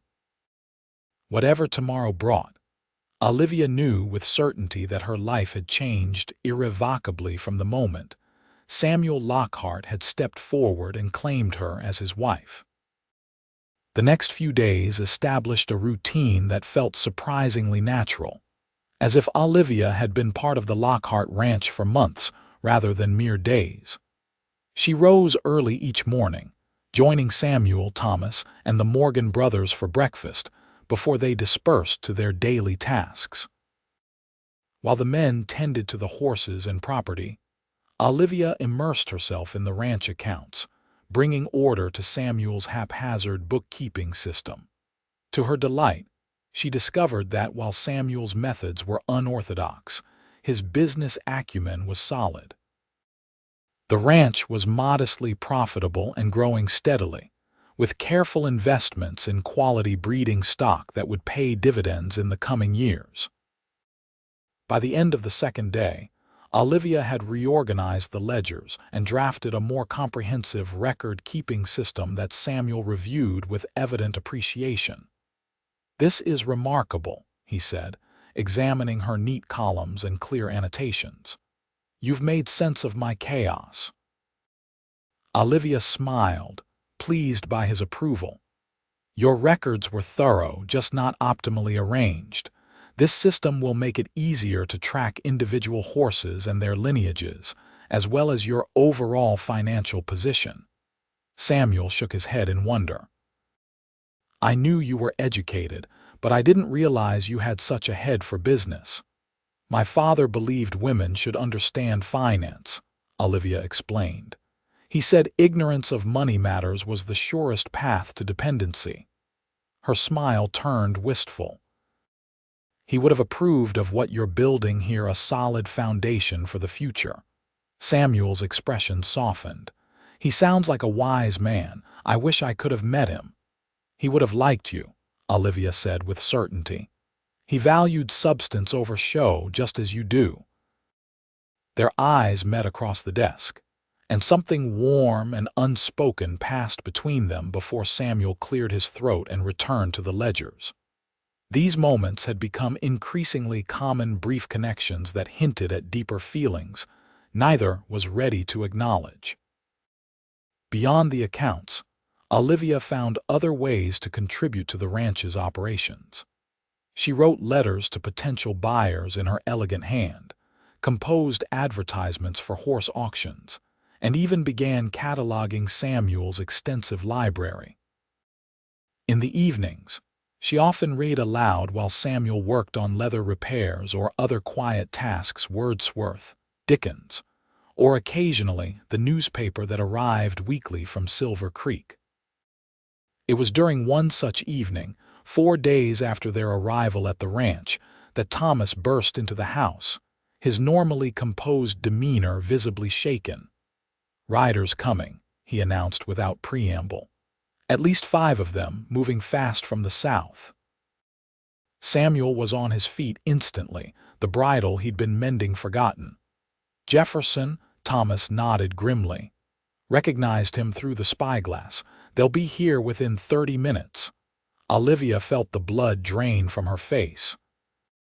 Despite the precautions they had taken, a part of her had hoped Jefferson would abandon his pursuit, that he would recognize the futility of his vendetta and move on to easier targets. Samuel turned to her, his expression calm but serious. "Olivia, I need you to go upstairs and stay there until I come for you. No matter what you hear, don't come down." "I won't hide while you face danger because of me," she protested. "This isn't open for discussion," Samuel said, his voice firm but gentle. "Please, Olivia.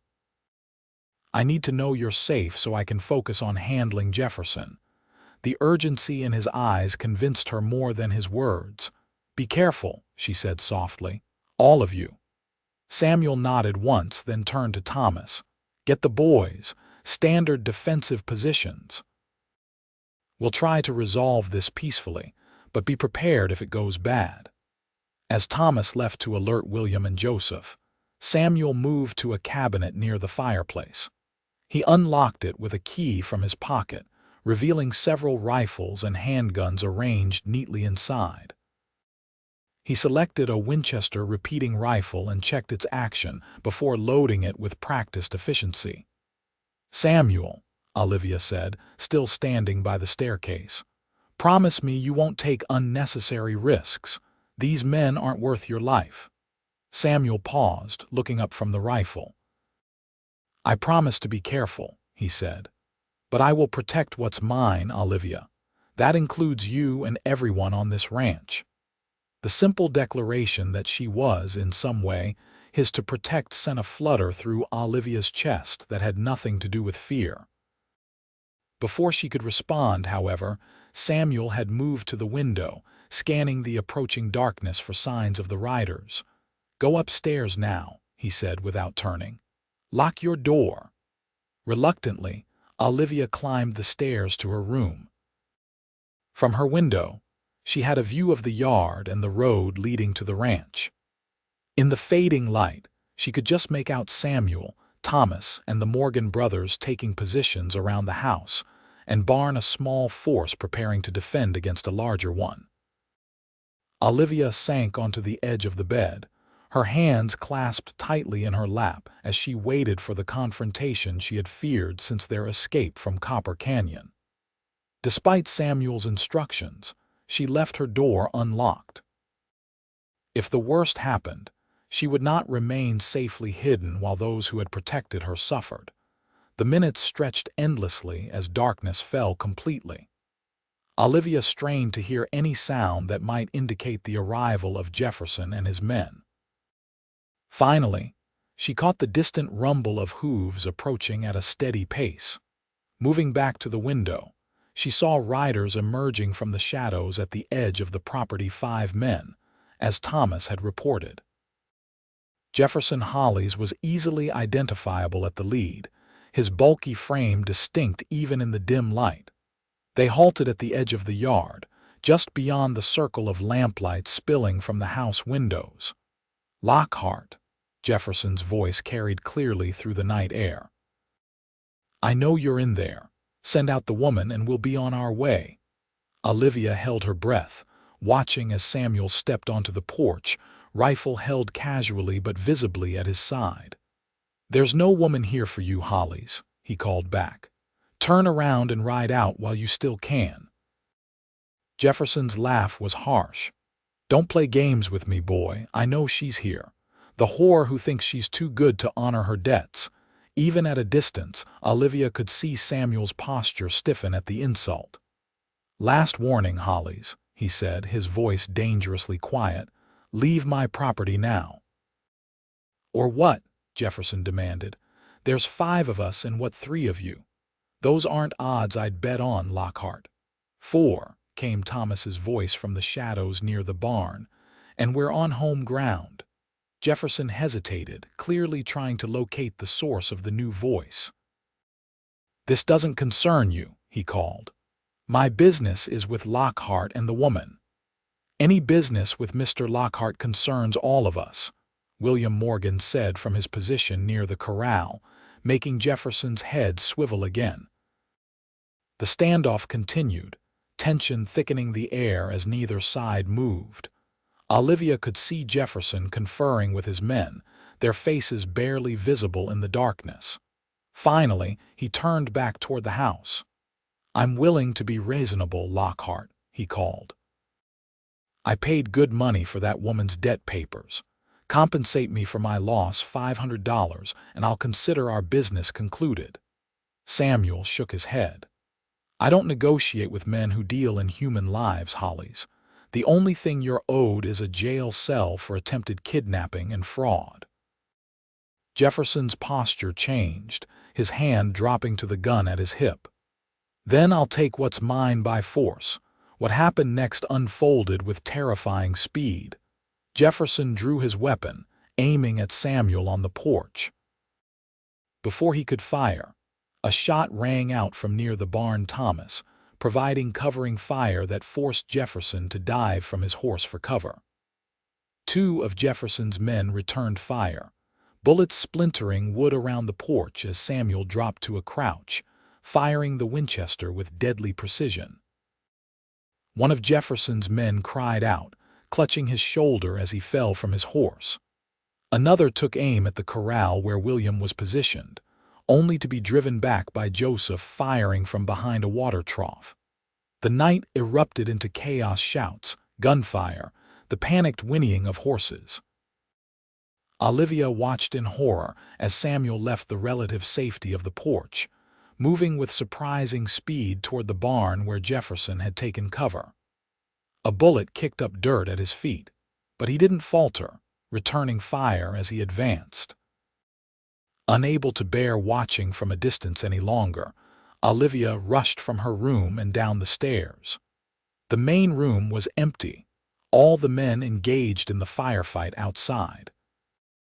Through the window, she could see Samuel pinned down behind a stack of hay bales, exchanging shots with Jefferson and one of his remaining men. Thomas lay motionless near the barn door, whether injured or dead. Olivia couldn't tell from this distance.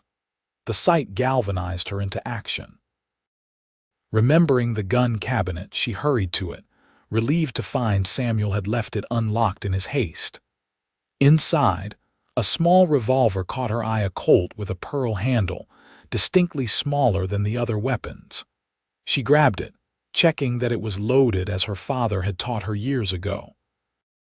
Outside, the gunfire had momentarily ceased. Olivia crept to the door, easing it open just enough to see what was happening. The yard was eerily quiet, with men sheltering behind various forms of cover. She could see William tending to his brother behind the water trough. Joseph appeared to be wounded but conscious. Of Thomas, there was still no sign of movement. "It's over, Lockhart," Jefferson shouted from his position behind the barn. "Your men are down and you're outnumbered. Send out the woman and we'll call it even." "Not going to happen, Hollies," Samuel called back. "My offer stands. Leave now and you might live to see morning." Jefferson's response was another shot that splintered the hay bale inches from Samuel's head.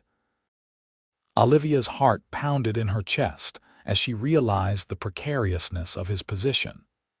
If Jefferson or his men managed to circle around behind the hay bales, Samuel would be exposed with nowhere to retreat.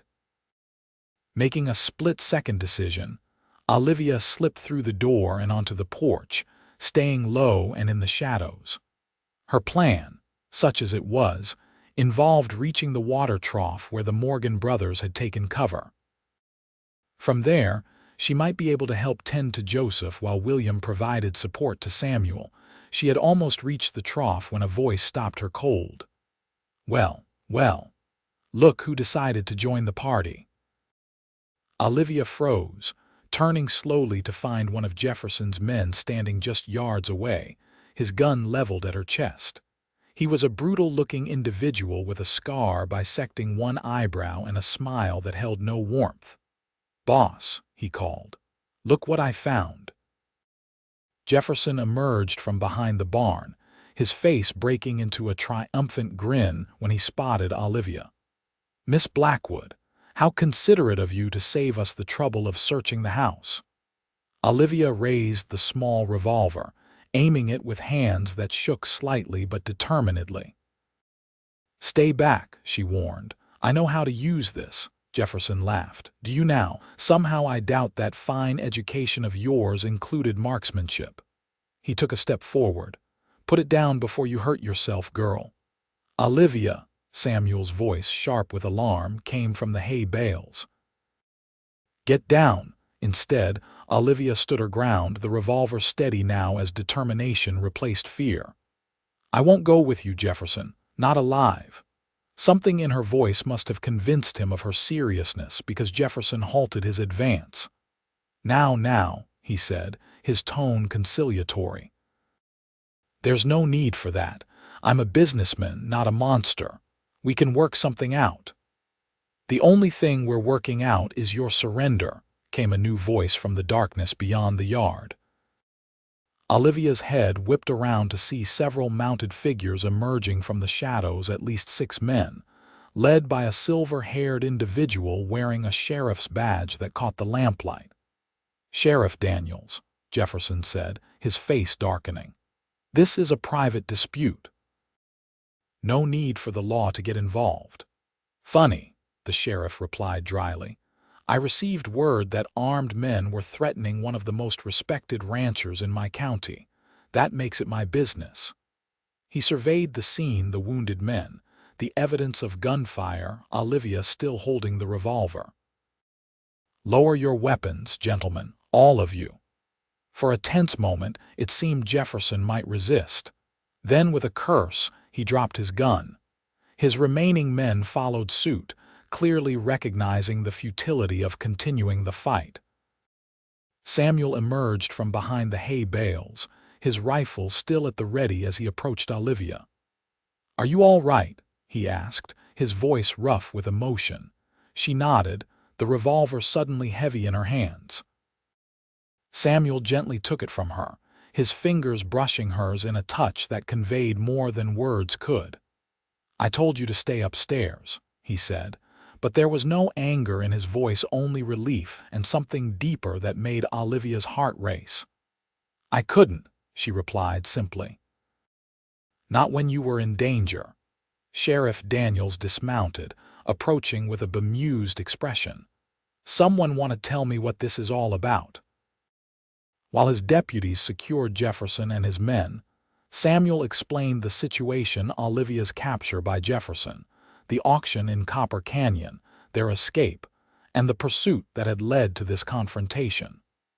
The sheriff listened without interruption, his weathered face growing increasingly grim. "Selling women isn't legal in Arizona territory, Hollies," he said when Samuel finished. "Neither is forging debt papers or pursuing people across county lines with intent to harm." Jefferson sneered. "It's her word against mine, and Lockhart's not exactly an unbiased witness." "No," the sheriff agreed, "but I am. And I've had my eye on you for some time, Hollies. This isn't the first complaint I've heard about your business practices." As they spoke, Thomas staggered to his feet near the barn, clutching his arm but very much alive. William helped Joseph to a sitting position, examining a wound on his leg that appeared painful but not life-threatening. "Get these men to town," Sheriff Daniels instructed his deputies, jerking his head toward Jefferson and his crew. "I'll follow after I've taken statements from Mr. Lockhart and Miss Blackwood." As Jefferson was led away, he shot a venomous glare at Olivia and Samuel. "This isn't over," he spat. "Not by a long shot." Sheriff Daniels cuffed him roughly on the back of the head. "That's enough out of you. You're looking at a long stretch in territorial prison, Hollies. I suggest you start worrying about that instead of making threats." Only when Jefferson and his men had been secured on their horses and led away did Olivia feel the tension begin to leave her body. She swayed slightly, the aftermath of fear and adrenaline making her light-headed. Samuel's arm came around her waist, steady and supportive. "Let's get you inside," he murmured. The next hour passed in a blur as wounds were tended. Thomas had taken a bullet graze to his upper arm, while Joseph had been hit in the calf, and statements given to Sheriff Daniels. The sheriff was thorough but efficient, recording their accounts with minimal interruption. "Jefferson Hollies won't trouble you again," he assured them as he prepared to leave. "I've been building a case against him for months. With your testimonies, I have everything I need to put him away for years." After seeing the sheriff off, Samuel joined Olivia on the porch where she sat wrapped in a blanket despite the mild evening. The adrenaline of the confrontation had left her chilled and shaky.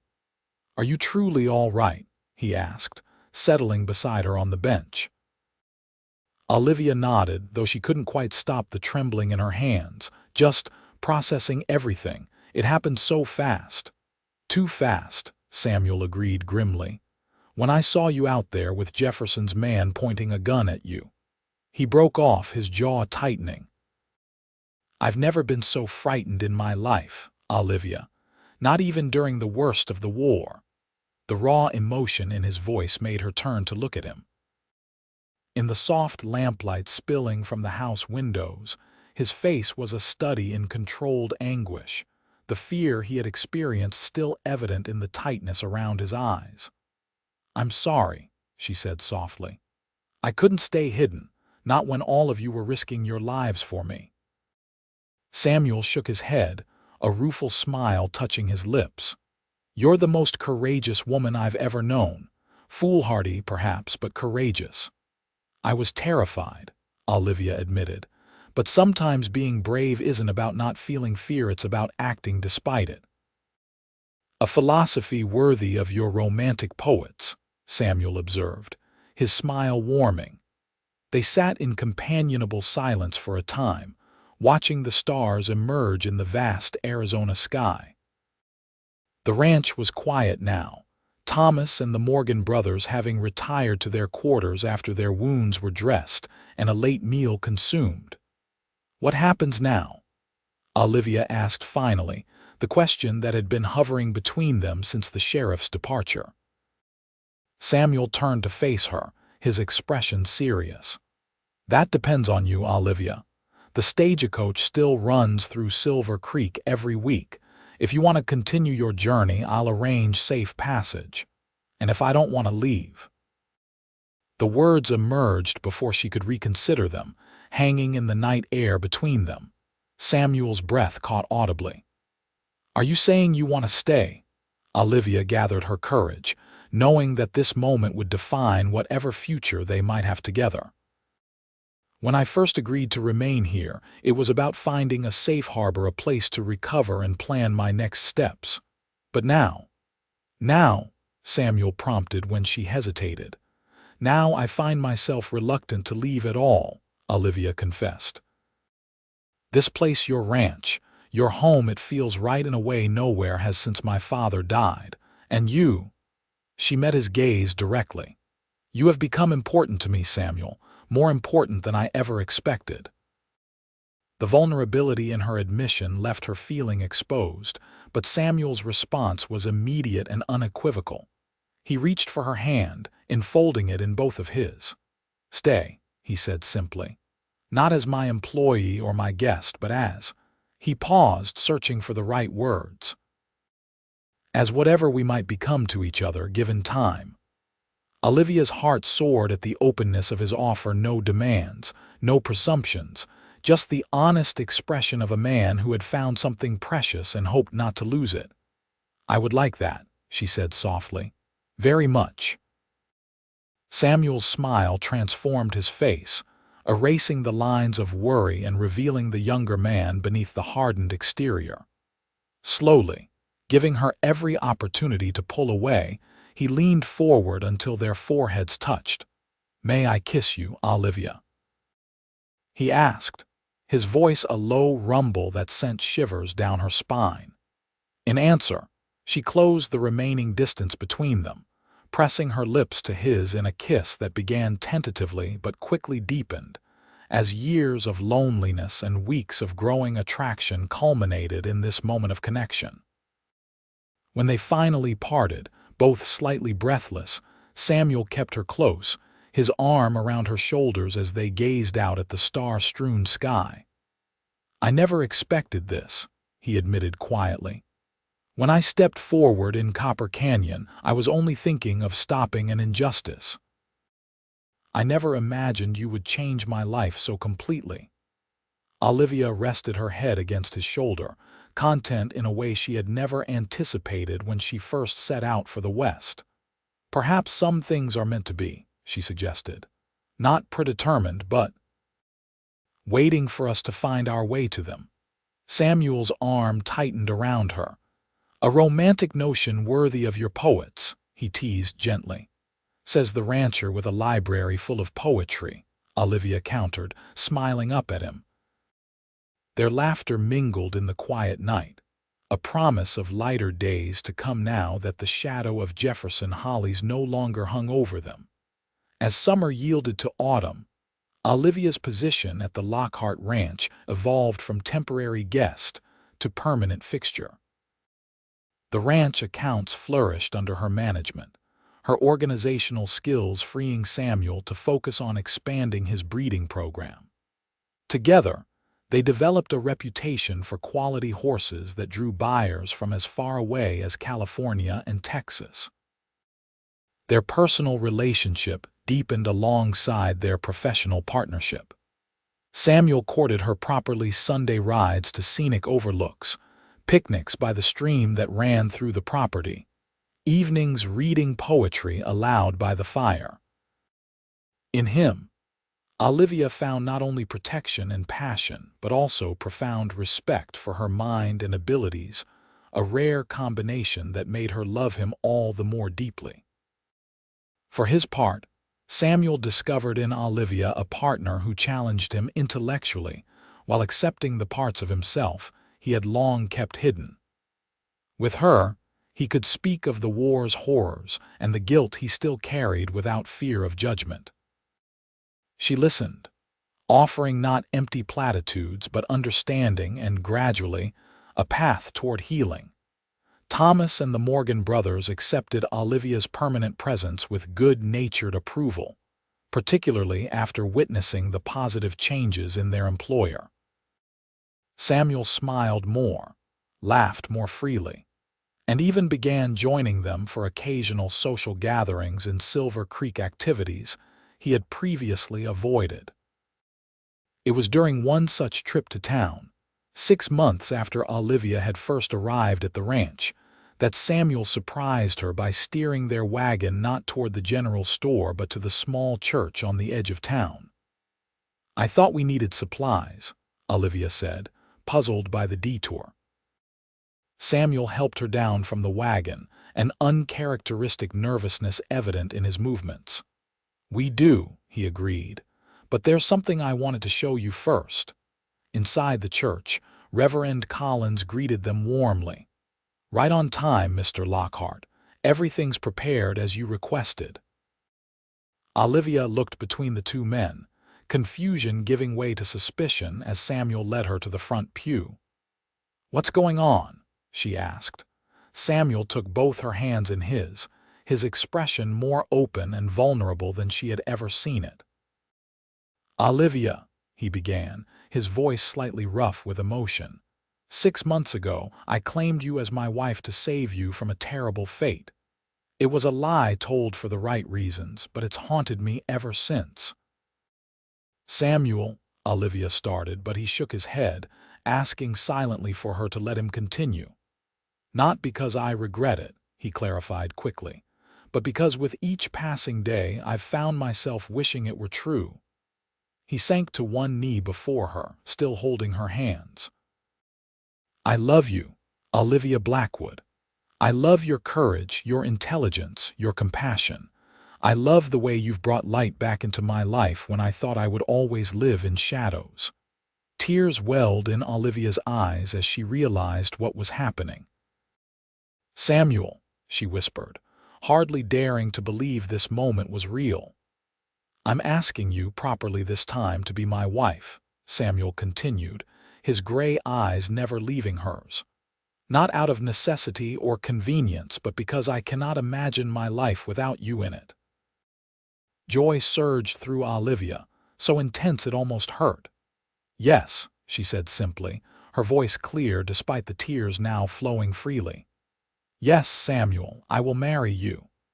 His answering smile was radiant as he rose to his feet, drawing her into his arms for a kiss that sealed their commitment. When they parted, Reverend Collins approached with a warm smile. "I understand you two would prefer not to wait," he said, his eyes twinkling. "Something about making honest what has long been in your hearts." Olivia looked at Samuel in surprise. "Today? You want to marry today?" Samuel's expression turned uncertain. "If you're willing. I've arranged everything. Thomas and the boys are waiting outside as witnesses. Mrs. Henderson has prepared a small celebration at the hotel afterward." He hesitated. "But if you want a proper wedding with more time to prepare—" "No," Olivia interrupted, her heart too full for patience. "Today is perfect. Right now is perfect." Relief and joy transformed Samuel's face as he kissed her again, briefly but fervently, before nodding to Reverend Collins. "We're ready." The ceremony was simple but deeply meaningful. Thomas stood as Samuel's best man, while Mrs. Henderson, summoned from the hotel, served as Olivia's matron of honor. The Morgan brothers watched from the front pew, William solemn and Joseph beaming. When Reverend Collins pronounced them husband and wife, Samuel's kiss held all the promise of their future together, a future neither could have imagined when they first met on that dusty street in Copper Canyon. The celebration at the Silver Creek Hotel was modest but joyful, with the small wedding party joined by Sheriff Daniels and several of Samuel's business associates from town.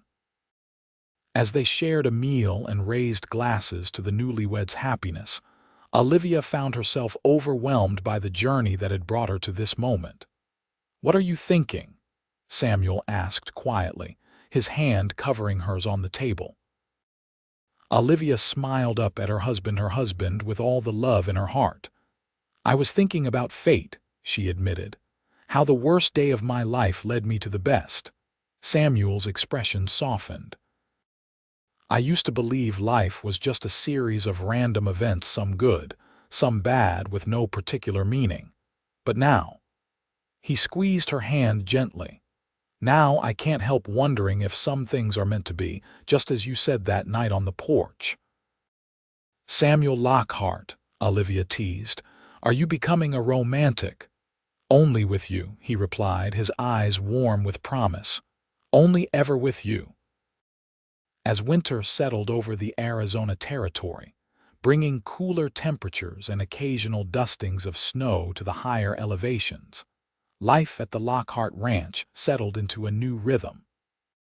Samuel and Olivia moved into the master bedroom, transforming it from a utilitarian space to a warm haven that reflected both their personalities, Samuel's practicality in the sturdy furniture, Olivia's aesthetic touch in the colorful quilt and curtains she had sewn herself. The ranch prospered under their joint management. Olivia's refined correspondence attracted new clients, while Samuel's expertise in breeding produced horses of exceptional quality. They complemented each other perfectly, her education and organizational skills enhancing his practical knowledge and vision. In the evenings, they continued their habit of reading together by the fire, sometimes poetry, sometimes novels or scientific journals. Often, they simply talked, sharing dreams and memories, building the foundation of understanding that sustains a marriage through difficult times. And there were difficult times. Samuel still occasionally woke in the night, haunted by memories of the war. On those nights, Olivia would hold him until the ghosts receded, her presence anchoring him to the present and the future they were building together. For her part, Olivia sometimes struggled with lingering fears from her time with Jefferson. Unexpected noises, or the arrival of strangers, could trigger moments of panic. Samuel's steady patience and unwavering support gradually helped these episodes become less frequent and less intense. Spring brought new life to the ranch foals in the pasture, wildflowers on the hillsides, and the news that Olivia was expecting their first child. Samuel's reaction to her announcement was everything she could have hoped for: joy, wonder, and a fierce protectiveness that manifested in his insistence on hiring additional help, so she wouldn't overtax herself. "I'm pregnant, not invalid," Olivia protested when he tried to prevent her from carrying a stack of books to the study. Samuel grinned, unrepentant, as he took the books from her arms. "Humor me, wife. I've waited my whole life for this family. I'm not taking any chances with either of you." She relented, touched by his concern and secretly pleased by the way his hand often strayed to her still flat stomach, as if reassuring himself that their child was truly growing there. The news of Jefferson Hollis's death reached them that summer, killed in a prison fight after antagonizing the wrong inmate. Neither Samuel nor Olivia celebrated the news, but both felt a weight lift, knowing that the threat he represented was finally, truly gone. "Our child will never have to fear him," Samuel said as they sat on the porch that evening, watching the sunset paint the western sky in shades of gold and crimson. Olivia, now visibly showing at 5 months, placed her hand over his where it rested on her rounded belly. "Our children will know only safety and love," she promised. "The legacy of fear ends with us." Samuel's arm tightened around her shoulders. "I never thought I would have this," he admitted quietly. "After the war, I believed certain happinesses weren't meant for men like me, men who had seen and done what I had. And now," Olivia prompted gently. "Now I believe in second chances," Samuel said, his voice rough with emotion. "In redemption. In the possibility that one good deed can change everything." "Your good deeds certainly changed everything for me," Olivia agreed, leaning into his embrace. "Though I suspect you got more than you bargained for when you claimed me as your wife that day." Samuel laughed, the sound rich and unguarded in a way it hadn't been when they first met. "The best bargain of my life, Mrs. Lockhart. One I would make again without hesitation." Their daughter, Eleanor Grace Lockhart, was born on a crisp autumn morning, entering the world with a robust cry that immediately captured her father's heart. Samuel, who had paced anxiously outside the bedroom during Olivia's labor, wept unashamedly when the midwife placed his daughter in his arms. "She's perfect," he whispered, carefully returning the swaddled infant to Olivia's embrace. "Just like her mother." Olivia smiled tiredly up at him, exhausted but radiant with joy. "She has your eyes, I think, that same determined look." "Heaven help us all," Samuel chuckled, settling beside them on the bed. "One stubborn Lockhart was quite enough." "Two," Olivia corrected, including herself in the count. "And now 3. As Eleanor grew from infant to toddler to a spirited young girl, the Lockhart Ranch expanded alongside their family. A second child joined them 2 years later, a son, named Thomas after their loyal foreman who had become family in all but blood. The original Morgan brothers eventually moved on to establish their own small ranch nearby, but they remained close friends and frequent visitors. William married a schoolteacher from Prescott who shared Olivia's love of literature, while Joseph found his match in a vivacious widow who ran the general store in Silver Creek after her husband's passing. The Lockharts' reputation for fine horses spread throughout the territory and beyond, allowing them to expand their operations and improve their home. Samuel added a dedicated library wing to the house, a surprise for Olivia's 30th birthday that moved her to tears when he revealed it. "Now you have proper space for all those books you keep ordering," he teased as she explored the sun-filled room with its floor-to-ceiling shelves and comfortable reading nooks. "It's magnificent," Olivia breathed, running her fingers along the polished oak shelving. "But where will we put your books?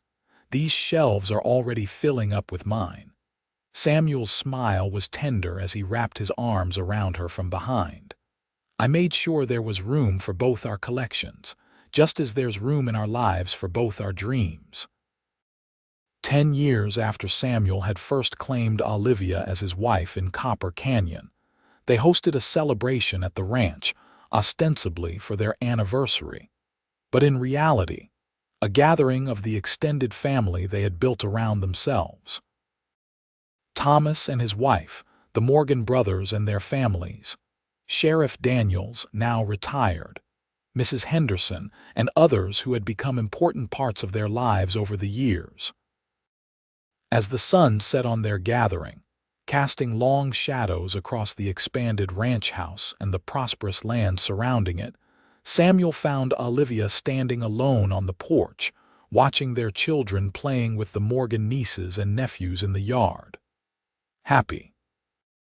he asked, slipping his arm around her waist.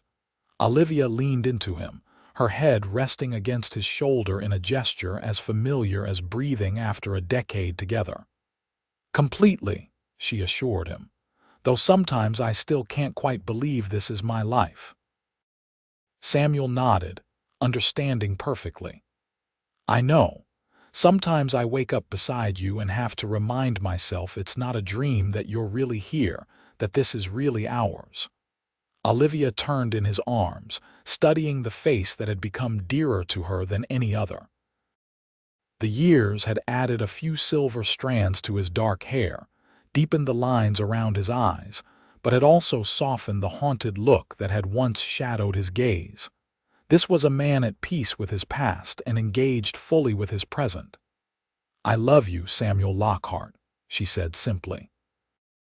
"More today than yesterday, and less than tomorrow." Samuel's smile, the full, unguarded smile that had once been so rare and was now a daily gift, warmed her heart as he bent to kiss her. "And I love you, Olivia Lockhart, for saving me as surely as I saved you." As twilight deepened into night, they remained on the porch, watching their children and listening to the sounds of laughter and conversation from their gathered friends. Two people who had found each other against all odds, building a life together that neither could have imagined on that fateful day when a cowboy stepped forward and said, "She's my wife."